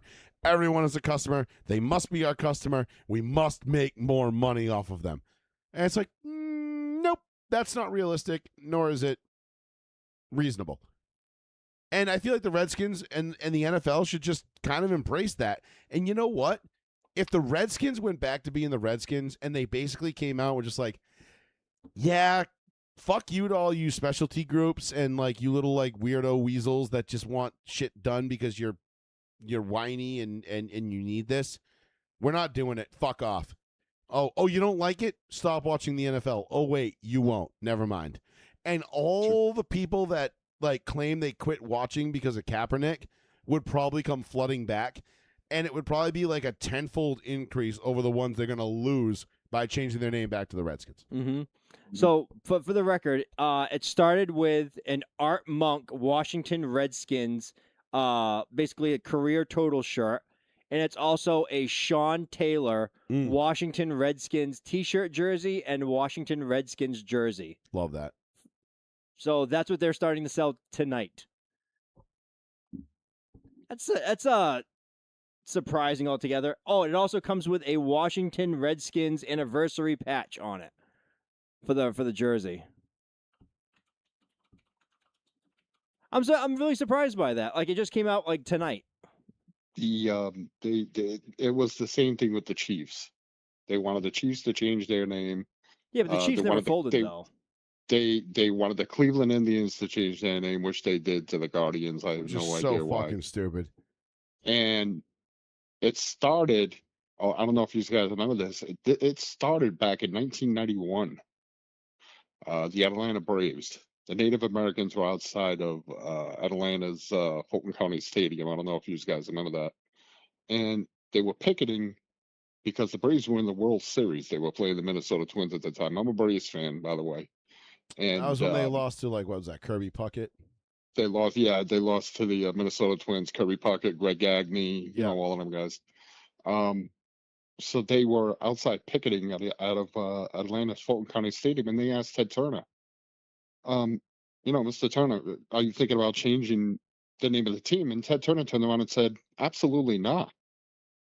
And they asked him, why not? And he says, when my team sucked and we had them 62 wins, 100 losses, they never said a damn thing. Now that we're in the series, now it's a big deal. Yep, exactly. So changing my Atlanta Braves name, it's not going to happen. And Ted Turner, as you guys know, he was the guy busted balls. He didn't care what anybody thought. Nope. So to change the Redskins name, I mean, I'm not Native American. I'm Portuguese American, but to change the name, I think it was bad. It was just like one of those instances where you sacrifice tradition for progress and you end up with neither. Like, it's a tale as old as time. And well said. Because the people that want you to change don't actually care about the name of the team. They don't watch football. They don't do anything. They just need a cause. They just need something to rally around and say, so that they can go online and tell all their friends, like, look what I did today. I'm a good person. Remember, this was a few years ago now. People just wanted the Cleveland Indians to not get rid of the name Indians, just get rid of Chief Wahoo, the symbol. Yeah, which I thought was the dumbest thing ever. No, Chief Wahoo was the GOAT. And then the Indians went just full nuke, and they were just like, surprise, we're the Guardians. And everyone was just like, what? Yeah, no. What? Like, that's what I said. And then the symbol was just hideous. It looked like an 8-bit graphic, like that was like flying. Yeah. And there was like, well, there was one guy that used to stand outside the stadium saying Chief Wahoo is racist, and he looked like a Native American. So all Native Americans must hate this. And then you poll like actual Native Americans. They're like, no, this is great. We love it. It's funny as shit. Whatever. Like, it's endearing. It reminds said that people about that we exist. The Redskin for the Washington Redskins. There's like 50. The image is after like a high Indian like chief that was like part of like their tribe. You know who's mad about the Indians and the Redskins and the white names? women in Dartmouth. Yeah, upper class white women who live in Dartmouth. The Xanax wine moms that are trying to convince you that Nancy Clancy is a fucking good person. Not her name, by the way. That was my name because I couldn't. Dave, in case you haven't figured it out, Nancy Clancy, I couldn't figure out what her actual name was, so I just made up Nancy Clancy. It's a running joke between Sean, myself, and our wives. Sean referred to Lindsay Clancy as Nancy Clancy. And, whatever her name is, I can't. Was it Nancy Clancy? No, it's just it's like you have just these affluent white women who have nothing better to do with their lives except just pop pills, drink wine, and yell at everybody else's kids, and lecture people about shit on Facebook because they got nothing else to do. And it's like no, like, I'm sorry, but and they're like, well, I went to school and I'm smart, and it's like, I don't care. Some of the dumbest people I've ever met have degrees, and some of the smartest people I've met didn't, got a fucking barely got a participation trophy from their high school. So, piss off. Like, I don't care what you have to say. There's nothing offensive about the Washington Redskins. There's nothing offensive about the Cleveland Indians. There's certainly nothing offensive about the Kansas City Chiefs. The Seminoles, they wanted to get rid of the chant. They wanted to get rid of the Braves. I was just going to say that, the Florida State Seminoles, yeah. Yep. But, like, the Florida State Seminoles, like, that's a huge thing. You know who loves the Florida State Seminoles? The Seminole tribe that runs all the fucking casinos in Florida. I like how Florida State the Seminoles got rid of the Indian for the Florida State Seminoles and made it a white dude shouting. Yeah. And then they're like, this is worse. Yeah. This is exactly. It's Oh, just like, white, that guy. Football. just leave it to upper middle class white people that are overly educated, overly medicated, and have nothing better to do to absolutely ruin a good thing. There's a reason why we can't have fireworks in this state, and it's because fucking douchebag white people fucked it up. People call me racist sometimes because of who I vote for and this, that, the other thing, and I'm like, you have no idea. You know who I hate the most? White people. I really do. It's so funny you say that. I forgot. They annoy they're the worst. They're the absolute worst. I said some similar joke one time, and it was like, "What's your most hated race?" And I was like, middle-aged white women. Upper middle class white women. Like, yeah, thank you. The awfuls, as we call them. But yeah. Anyway, sorry, that was a tirade and a half right there. But it was a rant and a half, an unnecessary rant and a half. But total offense meant to all middle class white women who want to destroy everything fun. There's a reason why your husband cheats on you, because you nag and bicker at him for all the dumb shit every day, and then you wonder why he's banging the fucking cart girl from the golf course. Maybe if you put your head between his legs once in a while and told him thank you and clean the house instead of fucking sitting there bitching at everybody about fucking sports teams' names, your marriage wouldn't be in shambles and your kids wouldn't secretly hate you. Jesus. But anyway, I digest. I wanted to get both of your opinions on the dumpster fire that's the Cleveland Browns. Yes, I was With actually. We forgot. I forgot to bring that up in the group chat, Sean. But yeah, I did want to get into the Deshaun Watson drama that continues to just. We can jump right into that right now. I think Christian Gonzalez is done. We don't have to talk about that anymore. Yeah, I think we're good. I mean, the Deshaun Watson thing, if you don't mind me jumping in first, I thought the way he handled the press conference was... As a matter of fact, I'm going to let you jump in. I'm going to let you talk to Dave while I go pee and make a drink. Sure. I thought Deshaun Watson coming out, when they asked him, hey, essentially you're going to be the projected number one starter. He's since been named the starter by the team anyway. How do you feel about the crowd's reaction to you? Ooh, careful. How do you feel about the crowd's reaction to you lately? Nice. How do you feel about the crowd's reaction to you? Just smashed his head into my camera. How do you feel about the crowd's reaction to you? That kind of fucking hurt. Well, you full force knocked your head into it. Oh, man.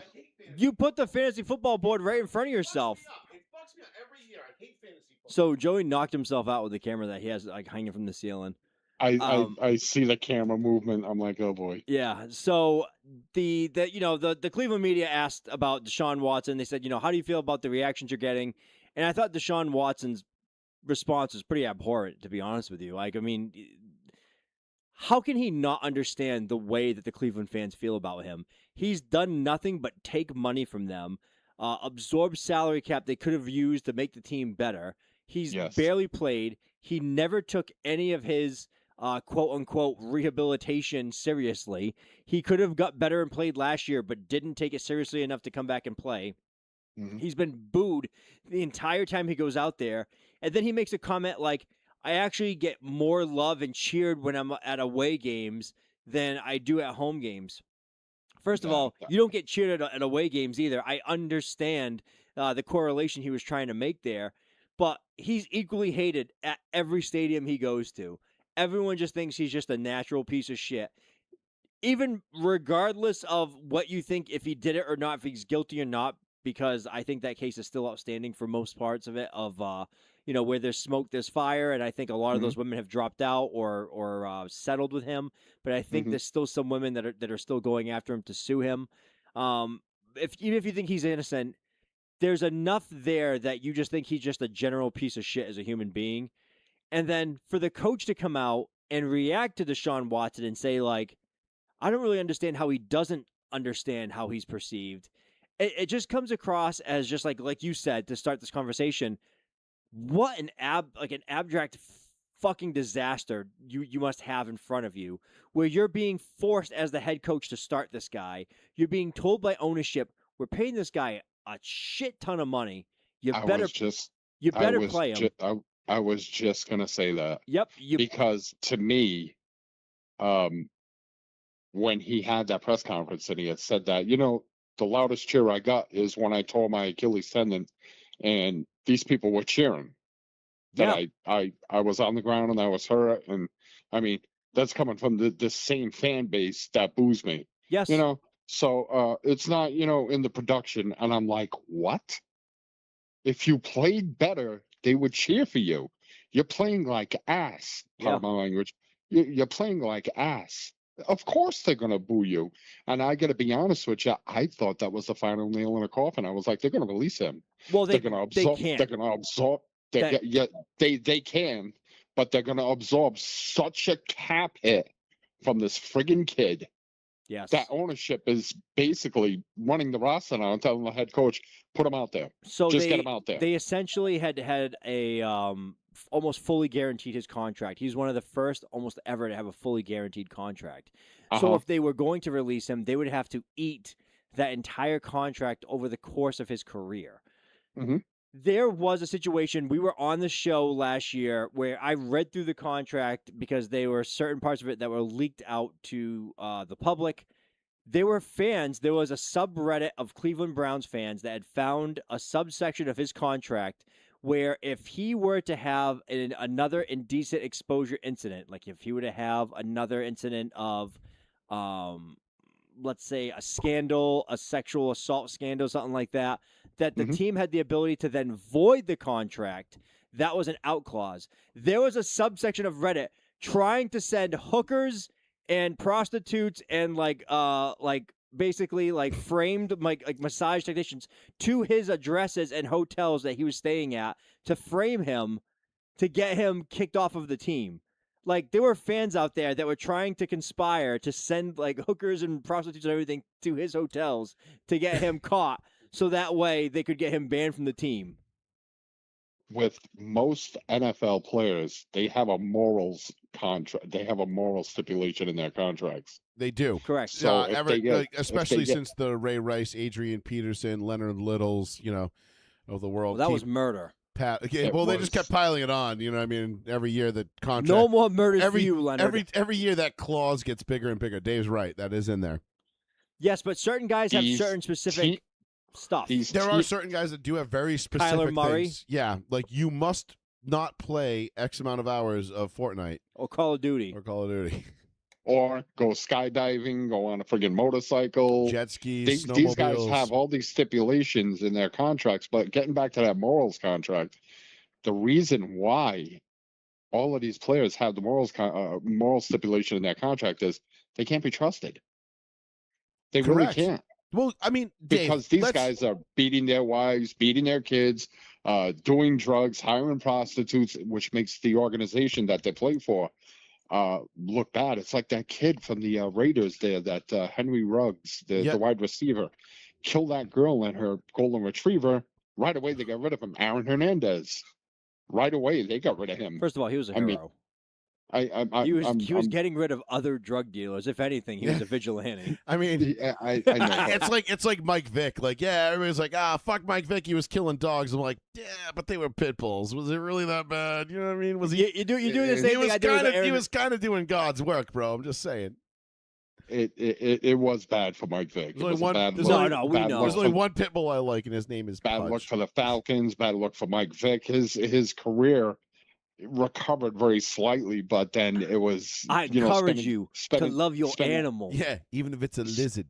Well, spending 2 years in prison, then coming back out and getting another shot. I think that's what set. And not for nothing, but like during that 2010 campaign, there was a brief moment, but it was a moment that Michael Vick was actually back in the MVP conversation for the National Football League.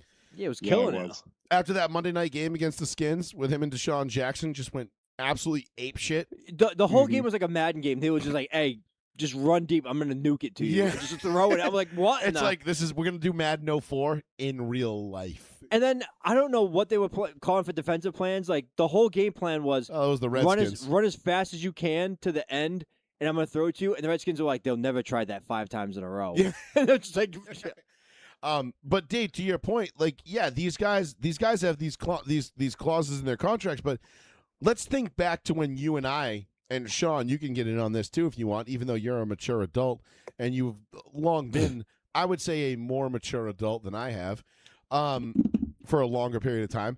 Let's go back to when we were 20, 21, 22 years old. If somebody handed me $150 million at that age, which is what I would have got if I was drafted in the first round of the NFL draft back in 2005 or 6, whatever it was, I cannot promise I would not have done something as stupid as, knock up 62 different women, purchase things that were not within my realm of, purchasing power, give money to people I shouldn't have given, and done shit that I shouldn't have done. okay, Antonio Cromartie. Let's just be real. Like, I'm just saying 62 women might be light. But my point is, is that I might have permanently altered the gene pool of whatever city I went to. Like, I'd be like Genghis Khan of like Pittsburgh if I got drafted by the Steelers. Jesus Christ. Like 100 years from now, they'd be like, we're all related to Joey Fats somehow. We all have his DNA. But my point is, we've talked about this a lot. I mean, the rookie symposium, Sean and I had talked about it in years past, especially like back in, around the draft season and everything else, how like Chris Carter got in hot water when he came out, basically, or was it Michael Irvin? I forget who it was. No, it was Chris Carter. Chris Carter. No, it was Chris. It was Chris Carter and Warren Sapp was standing right. And they were basically like, you need a fall guy. Right beside of him. Yeah. You always got to keep a fall guy around you. Yeah. And it's true because you're 21, 22, 23. You're a multi-millionaire. Everybody wants a piece of you. Everybody wants to be around you. But the problem is 90% of the people around you do not have your best interest in mind. They want to see you fail, or they don't care if you do, as long as they get something out of the deal. So you got to remember, these kids are young. They're young. They're dumb. And I'm not going to say dumb. They're young, inexperienced. They don't have a pedigree, a lot of them. They've come from, checkered backgrounds at best. Some of them have come straight from the hood. And now all of a sudden they're making millions of dollars. And, that drug dealer that guy, you used to sling for back in high school, all of a sudden is like, hey, man, like, what's up? Maybe you owe me for that, whatever I did for you back in the day. And guys and that shit's real. Like, that is a real fucking thing. And people come out of the woodwork. And I'm not saying it's difficult. I'm not saying I feel bad for them, because what a great problem to have. Like, oh, I have so much money now that I have to, like, fend off the beggars and the thieves, but also it's not an enviable position. There's a reason why when somebody hits the Powerball, they all claim it anonymously. Mm-hmm. They have trust now. Yeah, they threw a trust in the lawyer. They claim it in trust. Yeah, of course. Like they don't want that. Nobody knows that. Nobody knows it was me that hit the 900 million the other night. There will be signs. But there will be signs. The day I did, when all of a sudden it's like, hey guys, why are you guys at Centerfolds in Boston doing the show from the 3rd floor? Don't worry about it. Here's some advice. Don't get in trouble. Stay away from the strip clubs. Stay away from the nightclubs. But Dave, it's easy to say that at our age. But when I was 23, if I had that kind of money, they'd be like, yo, what's up, Thunderstorm? You coming to make it rain in the club tonight? I'd be like, you're damn right. And just be like, what's up? Hell yeah. You know what I mean? Like, well, Herman Edwards said it best. If you have champagne taste, but you only have beer money, do yourself a favor. Drink water. Yeah, and Herm Edwards did say a lot of things that were very spot on over his career. He might not have been the best head coach, but I'll tell you what, I would have loved to have played for Herm Edwards, because the wisdom that man bestowed upon young men, he cared about his young men. He has a lot of intelligent, very smart quotes. And I'm telling you, if you talk to those kids today with those same quotes, those kids are going to be like, I don't know what the fuck this man is telling me. Mm-hmm. Because a lot of that shit goes right over the young people's heads, and I mean that working. These YNs today just don't get it. It's not that they don't get it. They don't. With Herman Edwards, they heard him, but they weren't listening. Yep. That's the difference. My uncle Don't used do to. this. My uncle Don't used do to. that. My uncle used to tell me that all the time. Yeah, don't do this, don't do that. Yeah. And they're looking up in the sky. What the fucking part of my language? What the hell are you looking at? The coach is talking to you. Yeah. Listen to what he's telling you. And It's this true, though. generation now, it's forget it. I got 40 mil in the bank, baby. I'm all set. Yeah, Yeah, what happens when that money runs out? I don't need to listen to you. I'm paid, son. Exactly. You know, and exactly. it's like, do you want to get paid more? Because you're about to be broke in 3 years at the rate you're going because you've bought everybody you know a house, cars, and now you're taking everybody on vacations and expensive shit, and you're acting like this gravy train's going to last forever, when in reality, you know, most of you only get one contract if you're lucky. ESPN had that special, Broke, where they show professional athletes. Well, Andre Bad Moon Rising. You remember him, the wide receiver? Of course. Yeah, that was fucking He's Left Eye broke. Lopez. Left eye, too. yeah. Lisa Left Eye Bernie- Lopez burned his fucking house down. Yeah, Bernie Kosar, Broke. And you're like, what the F do these guys do with their money? Yeah. And they went through the whole thing, bad investments, lending out money to family members. He says, I haven't seen these family members in 10, 15 years. Next thing you know, they're banging on the door of my mansion saying, hey, look, I need $25,000 or else, I'm going to jail. I need lawyers' fees. Yeah, I got a business venture. I'm telling you, it's this great thing. It's this guy. You ever heard of him? Was it not Rupert Murdoch? You know, I'm telling you, he's on the level. Not Rupert Murdoch. What was his name? The Ponzi scheme guy that did Life. Oh, you're Which talking one? about Bernie Madoff. Bernie Madoff. I was saying not Rupert Murdoch. Bernie Madoff. I tell you, this Bernie guy. Madoff. I got this guy, Bernie Madoff. I'm telling you, man, he's on the level, bro. He's got a fucking thing. We're gonna make millions. I Yeah. just need all your money.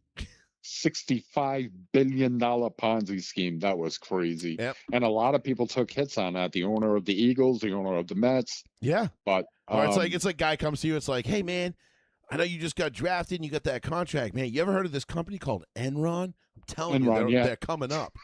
yeah, I remember that. Yeah. But no, you're right, Dave. People come out of the woodwork, and that's the problem with these rookies. But again, and I'm not excusing it. I'm not dismissing it. But these are young, impressionable kids, and a lot of them want to just be seen, right? I think we see that a lot now, and not to drag Jason Tatum through the mud again, but I think like guys like Jason Tatum that are cut from that cloth, they're the guys that they'd rather be Instagram famous. Like, yes, they want the money.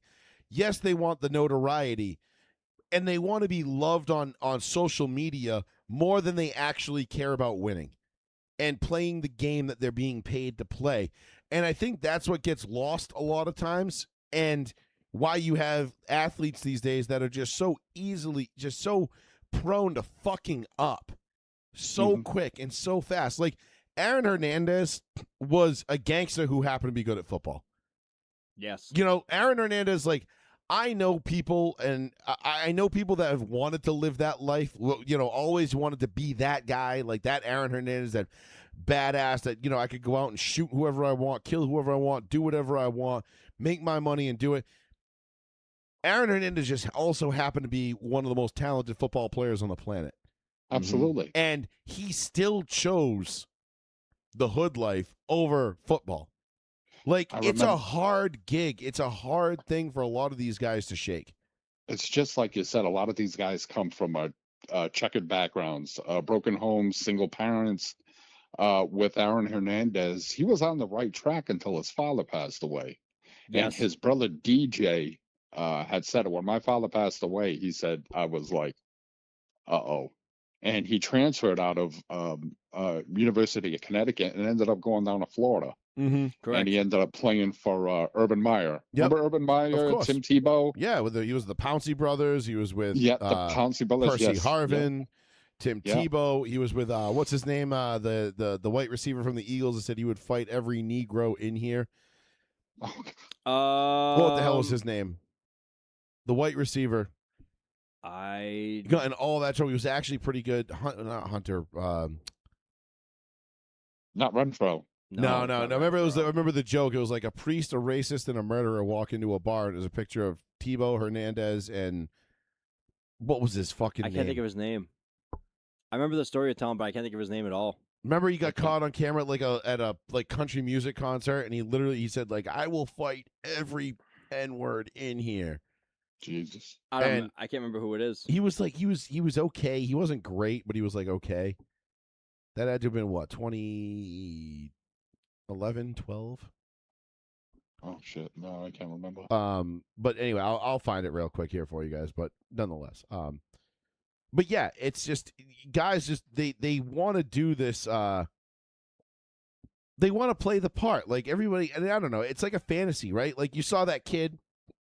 What was he? Was he from LSU or whatever it was that went to LA and got shot the other day? Ooh, no, I didn't see that one. There was a news story. I'll tell you in a second. What it was, but the kid he wore the wrong hat. In the wrong Riley Cooper. That was my God, it was Riley Cooper. That's Riley right. Cooper was it? That was the racist aspect of that thing. I forgot about Riley Cooper. He was the one that said the whole racist shit. Yes. And anyhow, he was hold on, let me see. I'll find you this story, but there's like this whole like fantasy world that people live in where like this like type of behavior is like still acceptable. And it's just gross how it permeates society, and it just continues to just end lives prematurely. Mm-hmm. Of people who don't need that or are not about that life, but they think maybe they are. I don't know. It's just it's sad.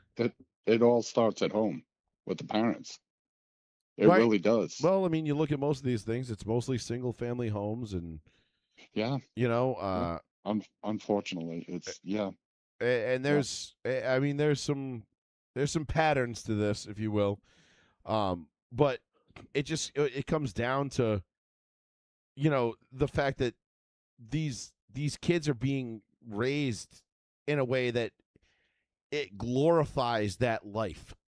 That street life, that drug dealing, smacking bitches, I'm the man, ain't nobody gonna tell me shit kind of fucking, attitude, and that fucking attitude. And it's like, no, man, that shit gets you killed. Like, unfortunately. Absolutely. And I'm trying to find this article here real quick of this kid. He was a college football player that got killed. See, I didn't think I even heard of this. Let me see. I know. Hold on. I know where to find it. Hold on. But it was sad because, again, another kid who didn't deserve it, got his life taken short. Another guy. 19-year-old, sorry, it was a 19-year-old high school football star, William Lepart, was shot and killed in L.A. over a hat he was wearing. He wore an Astros hat in Compton. Jesus. And, this is, so I'd have to look up the details of it. I haven't looked at much past the headline. But first of all, like, this kid's from Louisiana. What are you doing in Compton? Like, I mean, I'm sorry, but like, there's really nothing. There's no reason for you to. I mean, unless you have a real good reason to go there, why are you going there? Second of all, like, from what I understand, my little, I would say a better understanding of gang culture because of my job, and how it pertains to what I do every day.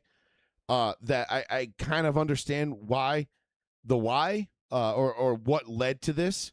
But, like, why would someone who was from that area allow him to wear that hat in that neighborhood? And then, even if you're not doing it to be antagonistic, they don't know that.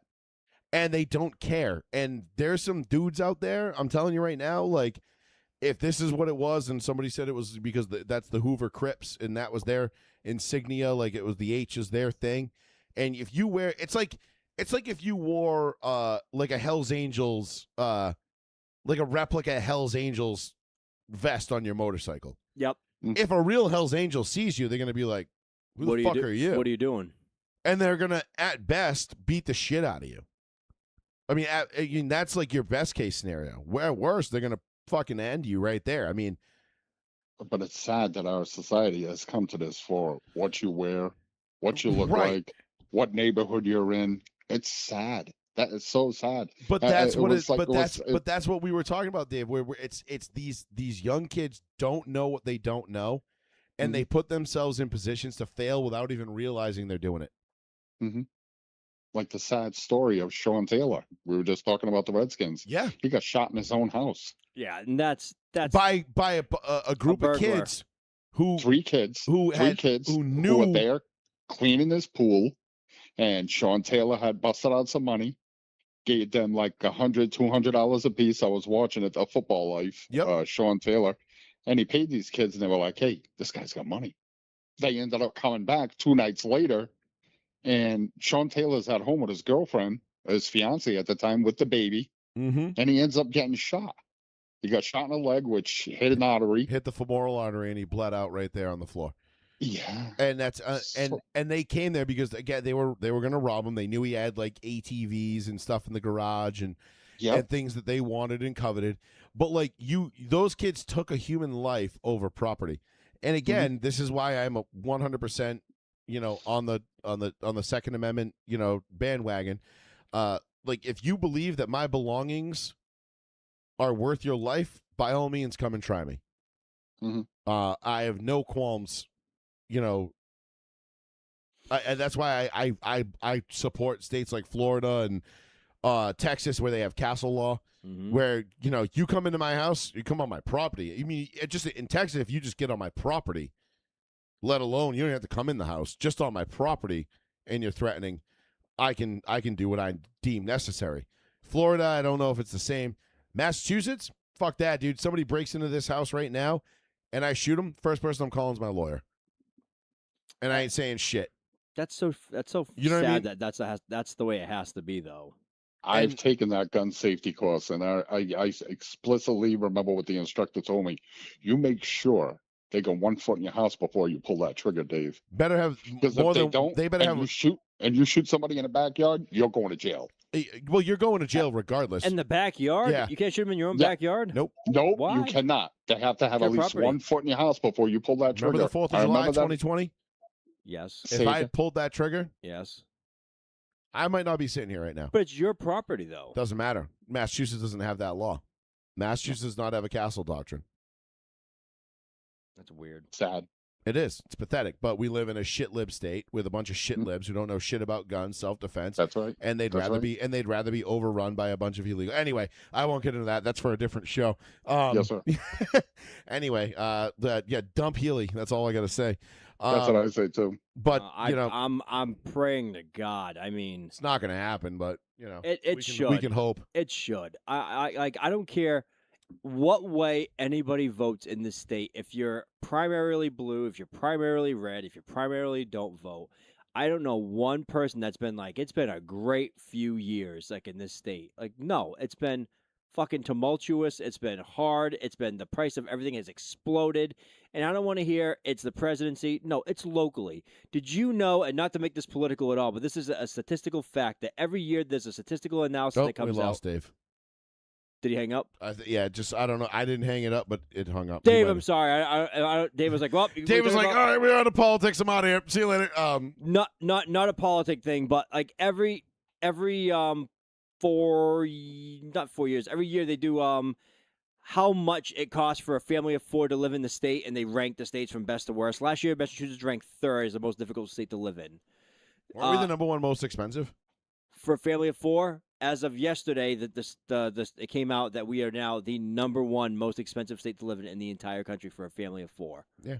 To live peacefully or to live comfortably in the state of Massachusetts. But we're number 1 in education and we're number 1 in healthcare. It's like, first of all, it doesn't matter anymore. No, we're not. It doesn't matter anymore because even if you believe that, like, to pay those things, it's semi-impossible to do it now. Mm-hmm. To live comfortably in Massachusetts for a family of 4, you have to make $335,000.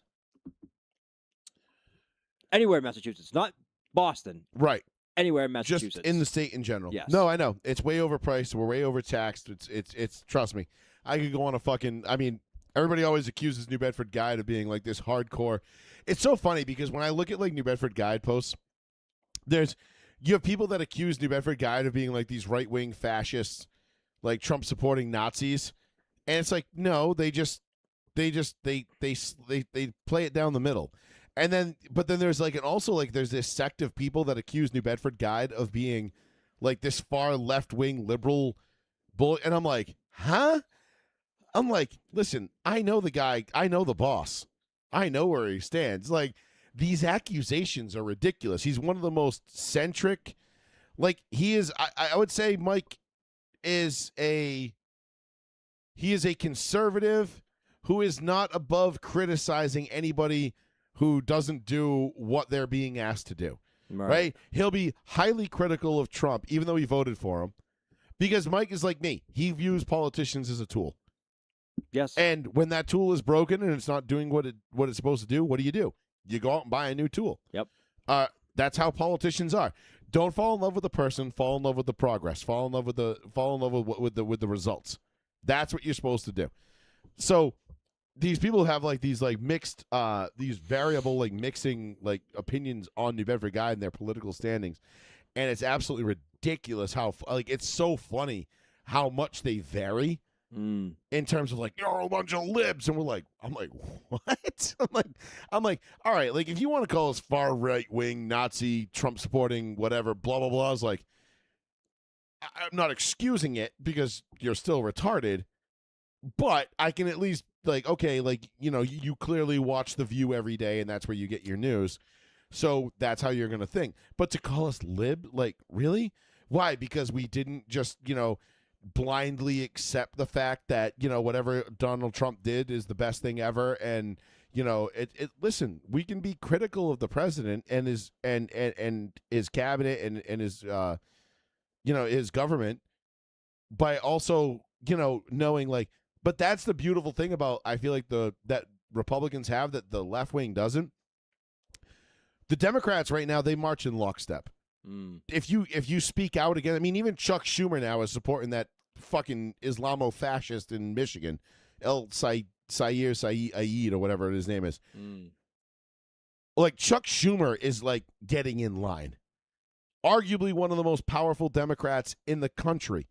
I mean, Hakeem Jeffries might be one of the most like third or fourth most powerful men in the country right now. He's probably gonna run, isn't he? And for president, no, no, he's sitting pretty. Because, like I said, he's like number 3 in power right now, 4 in power. You know what I mean? Like, and the way everything works, he's chilling. But like, they all march in lockstep. They don't come out of order. Like, if you go against the party, you go against your they cast you off, and they'll replace you with somebody else like that. Yeah. The Republicans, and what I think about the right wing, and like I think about like my friends that are conservatives, and they're like, yeah, I voted for Donald Trump, but I don't love Donald Trump. And I'm like, okay, that's fair. What are your criticisms? And we'll have a discussion about it. And the discussion is always like, okay, but how do we make it better? How do we make it better? It's not, okay, well, we got to vote red no matter what, and just go along with it. No, it's like, okay, no, this guy's red. No, he sucks. We're not voting for him. Fuck him. Yeah, you can't do that. The Republicans don't do that. The Democrats do that. I mean, ask John Fetterman. He's getting like, all of a sudden John Fetterman had a stroke, and now all of a sudden he's like the smartest guy on the left. And it's like, what? How did that happen? And I've been highly critical of John Fetterman. Still am. I still don't trust him as far as I can throw him. Guy's never had a real job in his life. I mean, he's a Nepo baby, through and through and whatever. But he has a stroke. His wife leaves him, and all of a sudden he's like, nah, man, he's like, y'all are fucking crazy to the left. And he's like, y'all are nuts. And anyway, I don't know how we got off on this political rant, but no, it was just like a side deviation. Yeah. But anyway, Dave, thanks for the call, bud. We appreciate it. Yes, and Dave's original call was dumpster fire of the Cleveland Browns and Deshaun Watson. Yes. So let's double back to that. I think. So do you think that the Cleveland Browns are just not giving Shedeur Sanders a shot, or do you think that he's just not that good? No, I think. Or is it a combination of both? Because no, I think ownership clearly stepped in, because after that press conference, I know you went downstairs and you came back. I was still listening. Deshaun Watson stated, like verbatim, like he was unhappy with how the crowd was treating him. which was eye-opening that he doesn't understand still, like, why the crowd was treating him that way.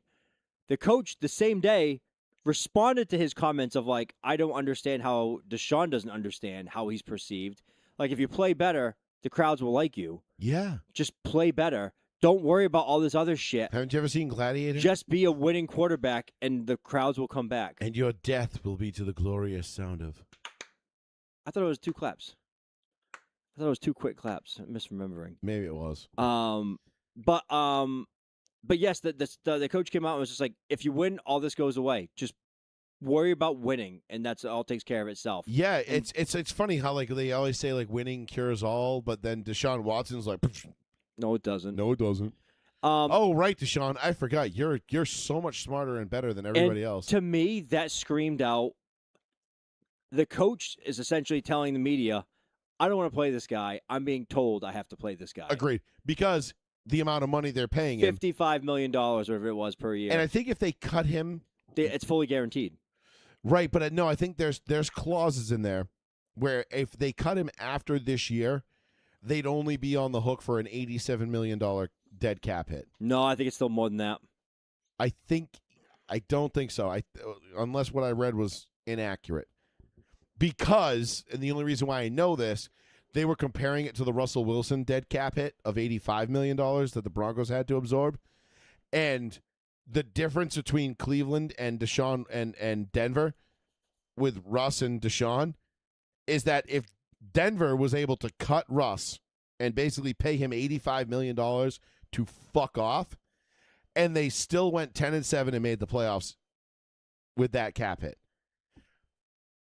The Cleveland Browns could have an $87 million cap hit, I believe, after next year.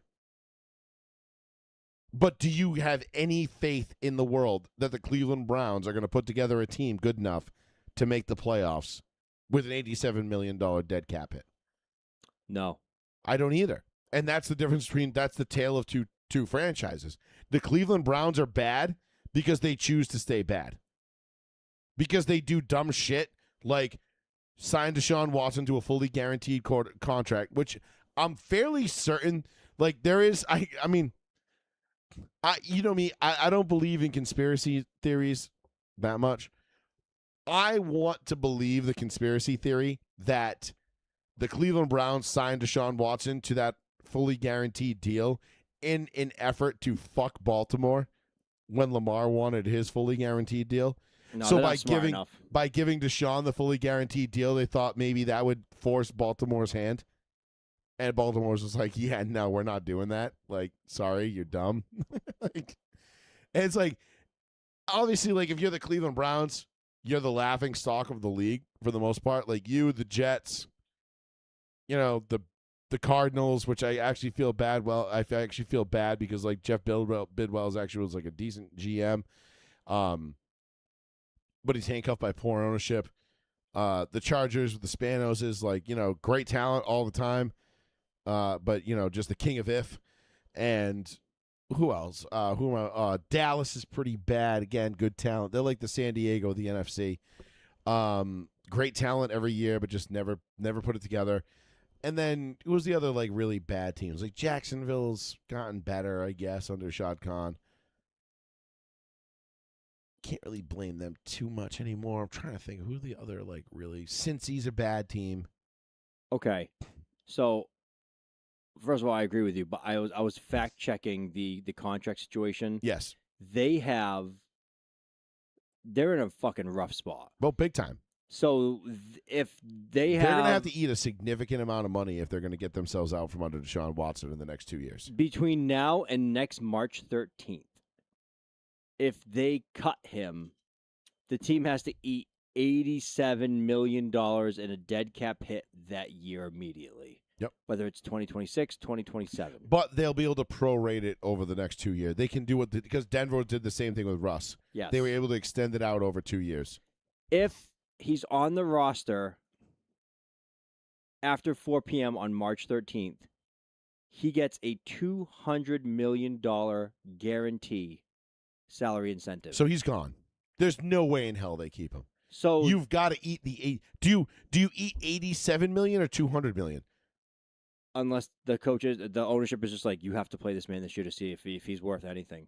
Well, that's what I think they're getting at, because they know that deadline is coming up this spring, and there's no way in hell. I mean, I'm just gonna go on a pretty thick limb here and say there is no fucking way Deshaun Watson is a Cleveland Brown next year.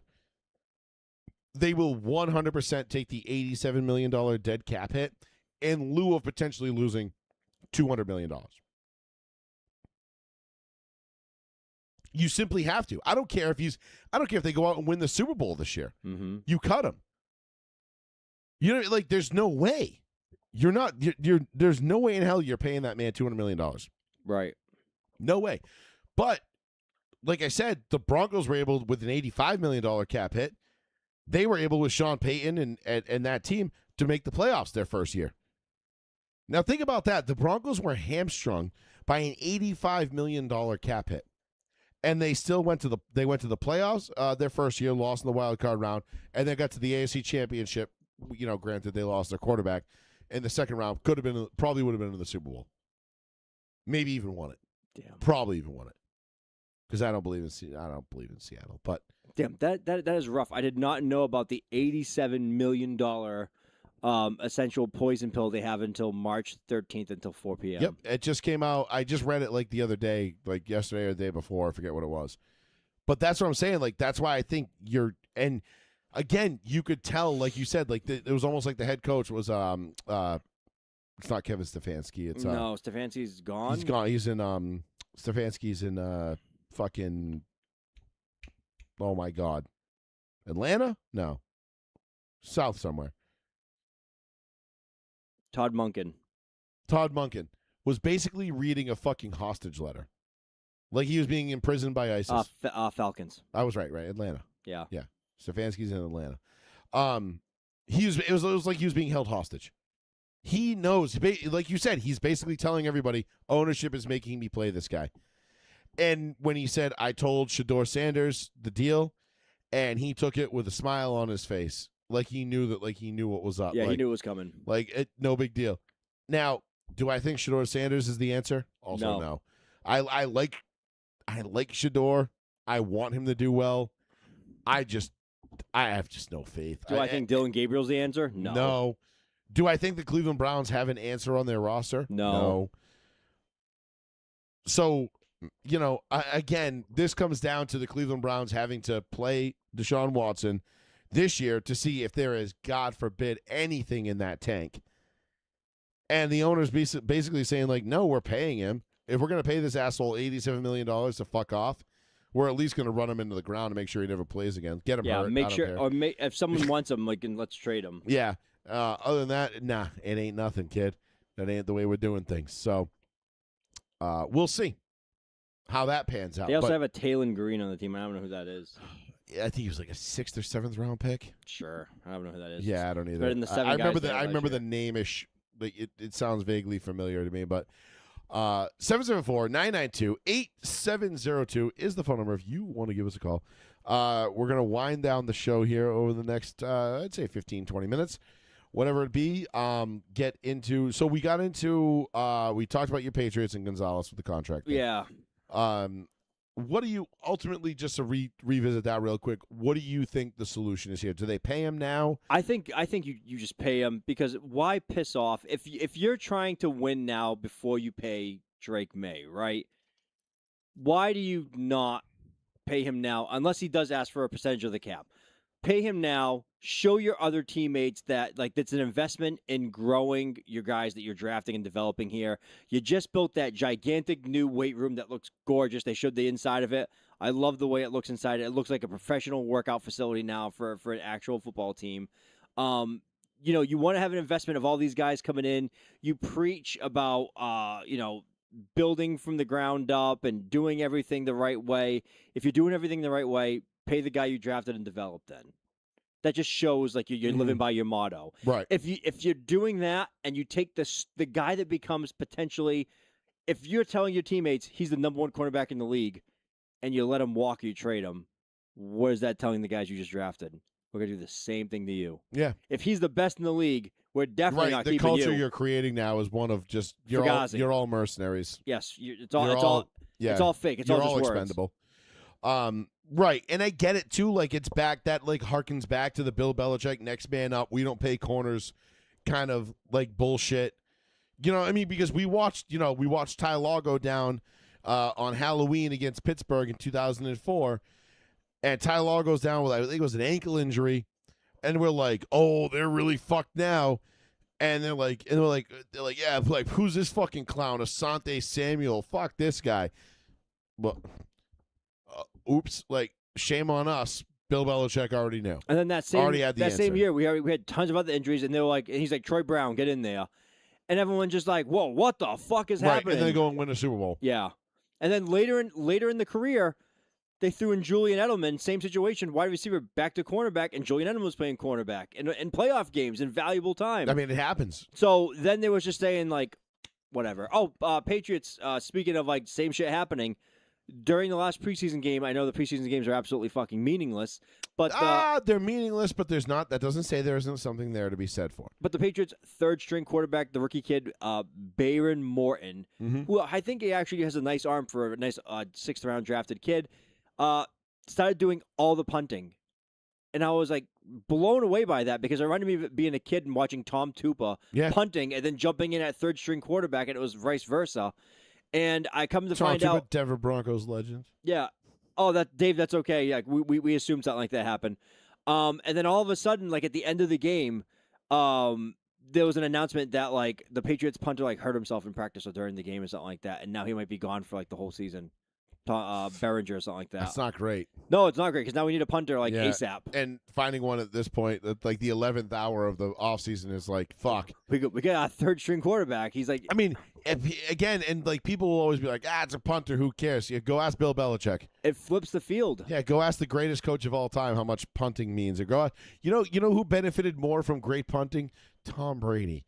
But nonetheless, I think the Patriots just should. I think they pay Christian Gonzalez. Same. I think you pay him. Give him the 33 a year that he wants. Whatever the 4 I years. think he wants 35 is what he wants. Yeah, give it to him because guess what? The cap's going to go up again next year. Correct. I mean, I wouldn't give him the percentage deal. No, I would not either. I'm not doing that because that just sets a terrible precedent anyway. Because everyone's going to ask for that. Yep. Because then Drake May's going to be like, well, if he's getting 18% of the cap, I want 30% of the cap. Yeah, and it's like, well, no, we can't. Do you ever want to win again? Like, no. And a lot of these guys are going to tell you, like, I don't care about winning. I want to get paid. I'm here for a short time, not a great time. Mm-hmm. You know? And so I think it comes down to a lot of that. But, you know, and people always try to, and they talk to about it. Like, I was listening to a Broncos podcast, and they were like, you know, because Bo Nix's contract obviously is going to be on par with Drake May's. And they're like, well, you know, maybe Bo Nix does what Tom Brady did and take less. I'm like, God, are we still doing this? Like, no, Tom Brady never took less money. I'm like, why are we still talking about this? Like, why are we still pretending like Tom Brady was this like saint who just took less money out of the goodness of his heart because he cared so much about winning? I'm like, no, he never took fucking less money, you dickbags. Go back and look at the contracts. NFLPA would never allow it. Nope. First of all, the NFLPA would never allow it. Second of all, they're like, well, his average salary was only like 15th in the league. And I'm like, yeah, but he got a fucking $30 million roster bonus because he was on the roster week 1. Do you think Tom Brady's going to be on the roster come week 1? Probably. Knowing Bill, Bill's like, maybe. I mean, Bill's like, well, man, we can save a bunch of money here. He's like, Rohan Davies not playing bad. Castle looks pretty good. You know, no, it was going to happen because Robert Kraft was never going to not let it happen. Anyway, it just drives me up a fucking wall when people like try to still like put out there that like Brady took like pay cuts and less money. I know to make the team better because he cared so much about winning. In the beginning, I did believe that, and I was like, oh yeah, he definitely took a pay cut, and then. The more you read about how contracts work, the older you get. Right. The more we started digging into it. Yeah, And the we're more you like, dig into it. wait a minute. And the NFLPA is like, that we can, like, NFLPA people would come out and be like, you have to understand, like, he's not just getting the contract for himself. He's getting it for everybody else. And then I'm like, what do you mean by that? And they're like, every time he gets a new contract, he pushes the total salaries up for everybody else.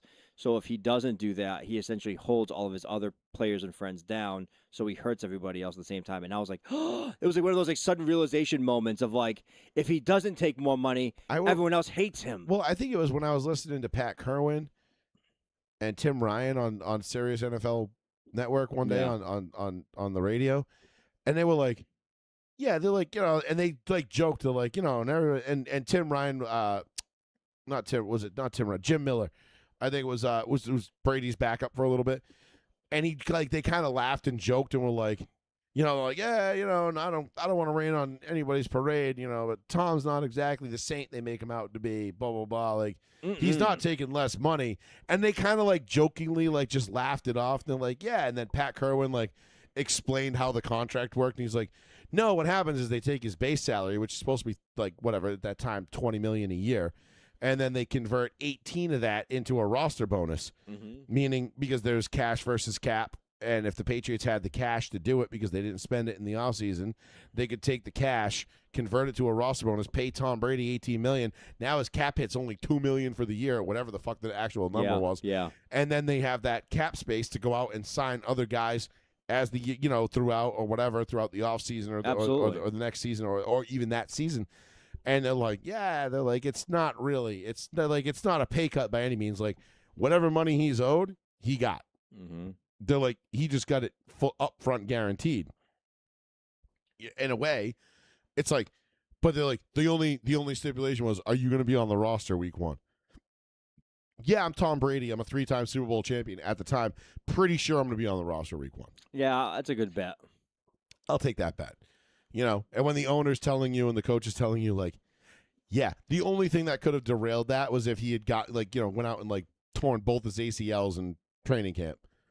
And even then, it would have been a really bad look for the team to cut him at that point, and then he bounces back from the ACLs and goes on to fucking play another 15 years for somebody else. Even worse look.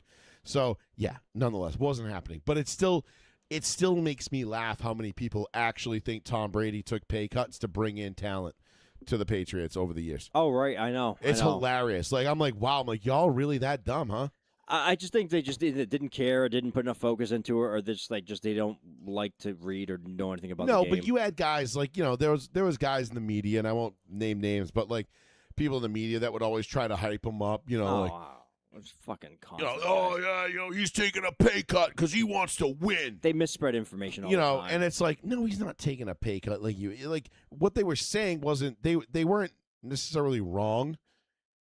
They were just misrepresenting what they were saying. What the actual facts were.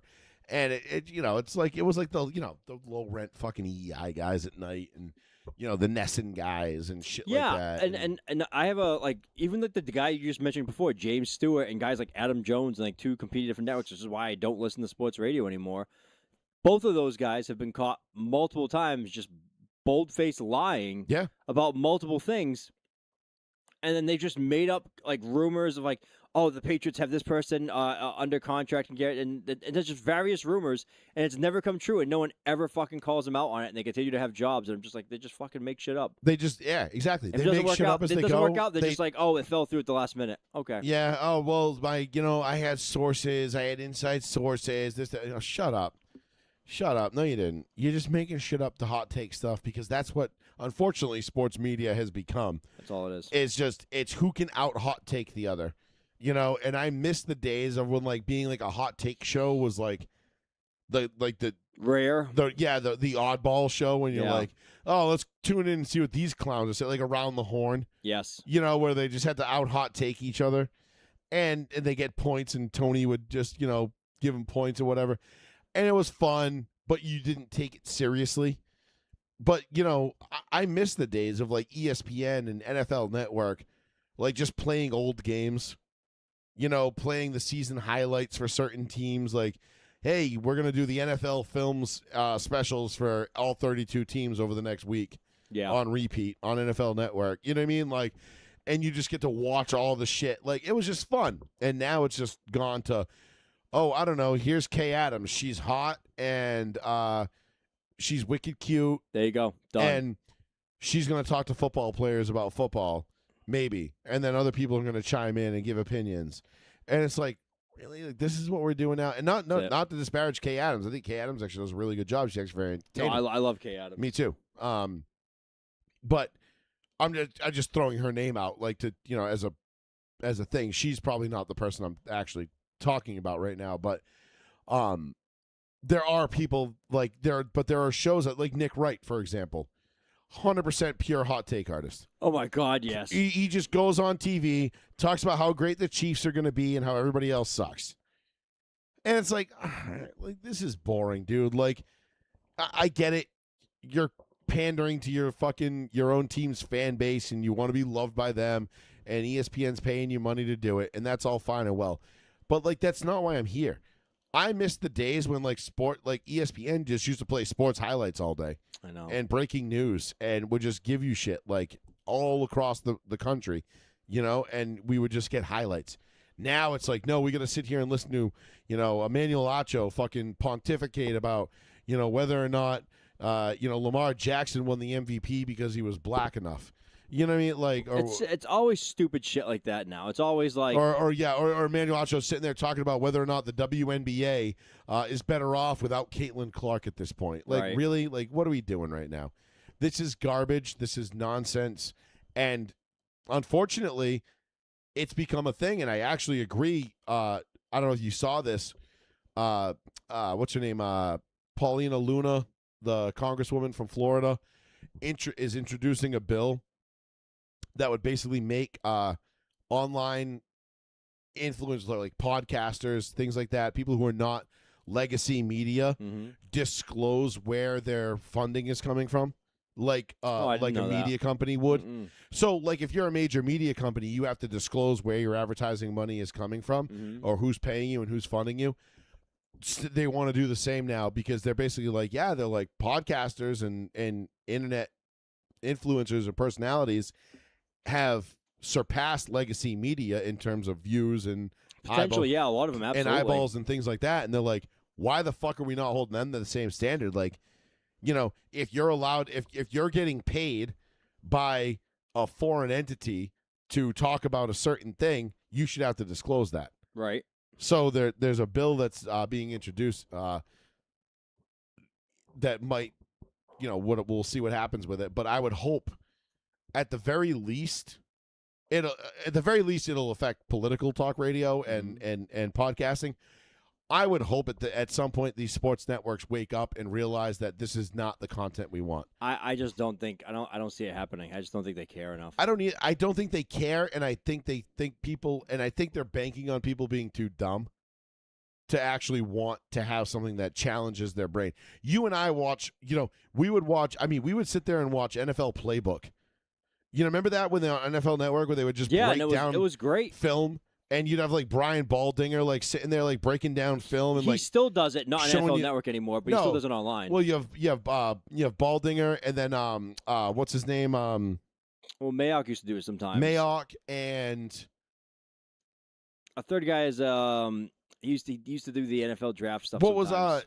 was what's his name? The fucking coach of the Vikings. Offensive coordinator. No, former offensive coordinator for the Vikes, Ravens head coach. Harborough? No. Ravens head coach. 2000 Ravens head coach. Jesus Christ. Oh, Billick. Brian Billick. Brian Billick, and it was Brian Billick, Baldy, and like Mayock, and they would do like the NFL. They would do like the breakdowns. Why do I feel like Brian Billick was like 60 years old when he was coaching the Ravens in 2000, and he's like 66 years old today, and I'm like how fucking old? It's because he wore the high shorts and the hat, you know, the so straw he was like hat. 40-something in 2000? Yeah, he was in his 40s, dude. I was like, what the fuck? Because remember, he was like a young, up-and-coming coordinator when he was with the Vikings. Remember, he was the offensive coordinator for the 98 Vikings. I was blown away. And then he got the job with the Ravens in 99, I believe it was, and then 2000 they won the Super Bowl. When he was like 40-something years old, and I was like, I couldn't believe he was that young. Yeah, he was like the Josh McDaniels of the late 90s. Yeah, Josh McDaniels. But to us, 50. I mean, everybody over 40 looked old as shit to us when we were in 8th grade. Well, what's his name of the Falcons we just talked about earlier? He was the head coach. Stefanski. He just turned 44. Yeah, he's about, I say, because You gotta remember, dude. Like, Stefanski, I thought was like 55. dude, remember, like, if I was gonna get drafted into the NFL, it would have happened in like 2003, No. 2004. No. Oh no, sorry, No. it would have happened in like 06, 07. 05, 06. Yeah, no, 05. No, because you have the 3-year rule. Yeah, 03, 04, 05. Oh, fuck off. All right. I said 06, whatever. Well, I would have been the 06 draft. The Yes. 06 draft with Jay Cutler, Aaron Rodgers, Matt Leinart, and Vince Young. That would have been my draft if I was. You watching your TV like fucking what's his name? Watch his draft. Oh. He's the wide receiver on the fucking Vikings. I'm not the Vikings. I'm sorry. Wide receiver on the Cowboys. CeeDee Lamb, Nope. Other one. Pickens. Yes. You ever see how he watched his draft? Yes. No. Yes, you have. I probably You've have. seen the meme because But like that was the first time it hit me watching that draft. Where I was like, "Fuck!" Everybody who gets drafted at this point I'm older than them, and it was like a weird, like kind of like come to Jesus moment when at 21 years old. I can't believe like he had his friend film himself as he was watching the draft like this for hours. Oh yeah, I have seen that. Yeah. Just sitting there, standing there watching the TV like that, and that's how he got drafted. That was awesome. I remember that. Fucking That was loser. fun. Real quick before we get out of here, Saturday night, 7:30, NBC, Daytona night race. Final race of the regular season before we hit the chase. Sean, to say I am fired up for this weekend would be a drastic understatement. So this Saturday night is what race? Daytona. Daytona is Saturday night. Yes, 7:30 Saturday night. That doesn't seem right. Is Is it usually Saturdays? the summer Daytona race? Yeah. I always thought it was Sundays. Well, no. So night races are typically on Saturdays. Okay. More Typically. you know. At least in NASCAR, through NASCAR history, they're typically on Saturdays. We do run some Sunday night races now over the summer. Like I think Atlanta was a Sunday night race. Mm-hmm. But no, Atlanta was Saturday, I think, actually, this year. Anyway, doesn't matter. But most Saturday night races, night races are Saturday nights. Daytona has always typically been, so this was dating back as the Firecracker 400. It was always used to be run on 4th of July weekend. So is this the Coke Zero Sugar 400? Yes. That's what it's called? Yeah, it used to be the Pepsi 400 . And then What Coke the took it over, and fuck? now it's Coke Zero Sugar. Yo, they don't like anybody to win this, huh? No, we want, why? What are the odds? The Who's number one? Blaney? leader is plus 1,000. That's Blaney. That's a typical super speedway race. So I haven't bet on NASCAR pretty much all year. Yep. This weekend will be the first weekend I throw some bets down. Who is 400? Who's 35,000 to 1? Gary Galding. I don't know who the fuck that I've is. never even heard that name. Give me the odds for, let me think. Where's Ross Chastain at? He's going to be probably plus 2,500 to plus 3,000, somewhere in there. Plus 3,000. Plus 3,000. All right. How about Bubba's probably, I'm going to say plus 2,200 is my guess. Bubba Wallace. Plus 18. Plus 18. Okay, so that's in the wheelhouse for him. Slick Willie, probably, what, plus 1,400? Byron? Yeah. Plus 12. 12. See, I'm close. It's actually third. I'm close. Yeah, well, he's won, he won back-to-back Daytona 500s, if you remember, Joey Logano's second. He's He's also plus 1,000. Plus 1,000. Right. Well, Penske runs fast. Where's Cindric at? What's he, plus like 15? Plus 15. Yeah. Because he's like the slowest of the Penske guys. But again, it's Daytona. So let me go down the list of, give me the guys that are plus 3,500 and up. Who's the first guy plus 3,500? Corey Haim. Corey Haim. Okay. I like that. Austin Dillon. Zane Smith. Okay. Josh Berry. And then it goes to 4,000. Yep. Eric Jones, our friend Shane Van Gins. Yeah, the Kiwi. The Kiwi. Daniel Suarez is 45. Suarez is a sneaky good pick. He's good at these tracks. Michael McDowell is Michael 45. McDowell is awesome at these tracks. That's a bet that you could place and make some money on. Plus 5,000 is Nemechek. John Hunter. Not a chance. John Hunter, Nemechek. and Austin Hill is also 5,000. Austin Hill, great super speedway driver. Plus 6,000, it jumps to Connor Zilic. Nope, he won't be winning this weekend. Riley Herbst. Nope. Noah Gregson. Noah Gregson, love that. That's good numbers right there. I Okay. like Noah. He's in a Ford. He's fast and he's good at these tracks. I think Noah, if he can avoid the wrecks, is a lock for a top 10. 7,500 is Ty Dillon. Nope. AJ Allmendinger. Yeah, the dinger. Plus 8,000 is Cole Custer. No. Plus 10,000 is Casey Mears. Nope. Plus 10,000 is Cody Ware. Plus 30,000. I'm going to give you the last three in a row. Plus 30,000, and it goes 30, 35, 35. Joey Gase, Daniel Dye, Gray Galding.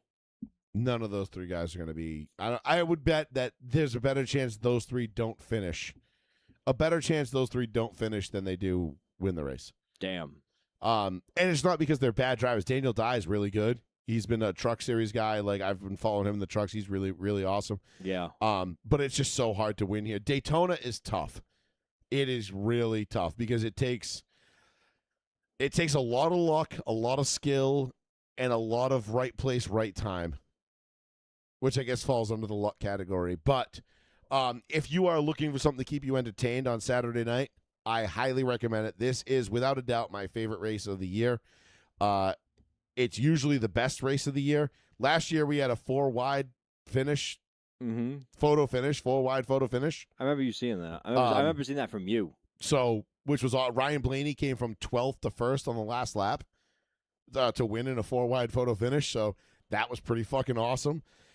Great race. It was fucking immense. And we're getting a different aero package and horsepower package. So we don't know how these cars are going to handle, drive, look. We don't know what the packs are going to look like. It's going to look different than the 500 in February. Damn. I can tell you that. How different, we'll see. But I will be watching with the utmost attention. Attention?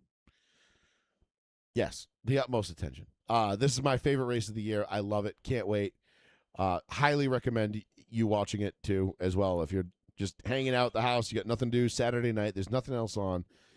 Throw it on. No, there is nothing else on. Throw it on. Fuck the Red Sox. Fuck all that shit. Watch this race. It's the best. I had a good buddy of mine. He got tickets to New Hampshire last weekend.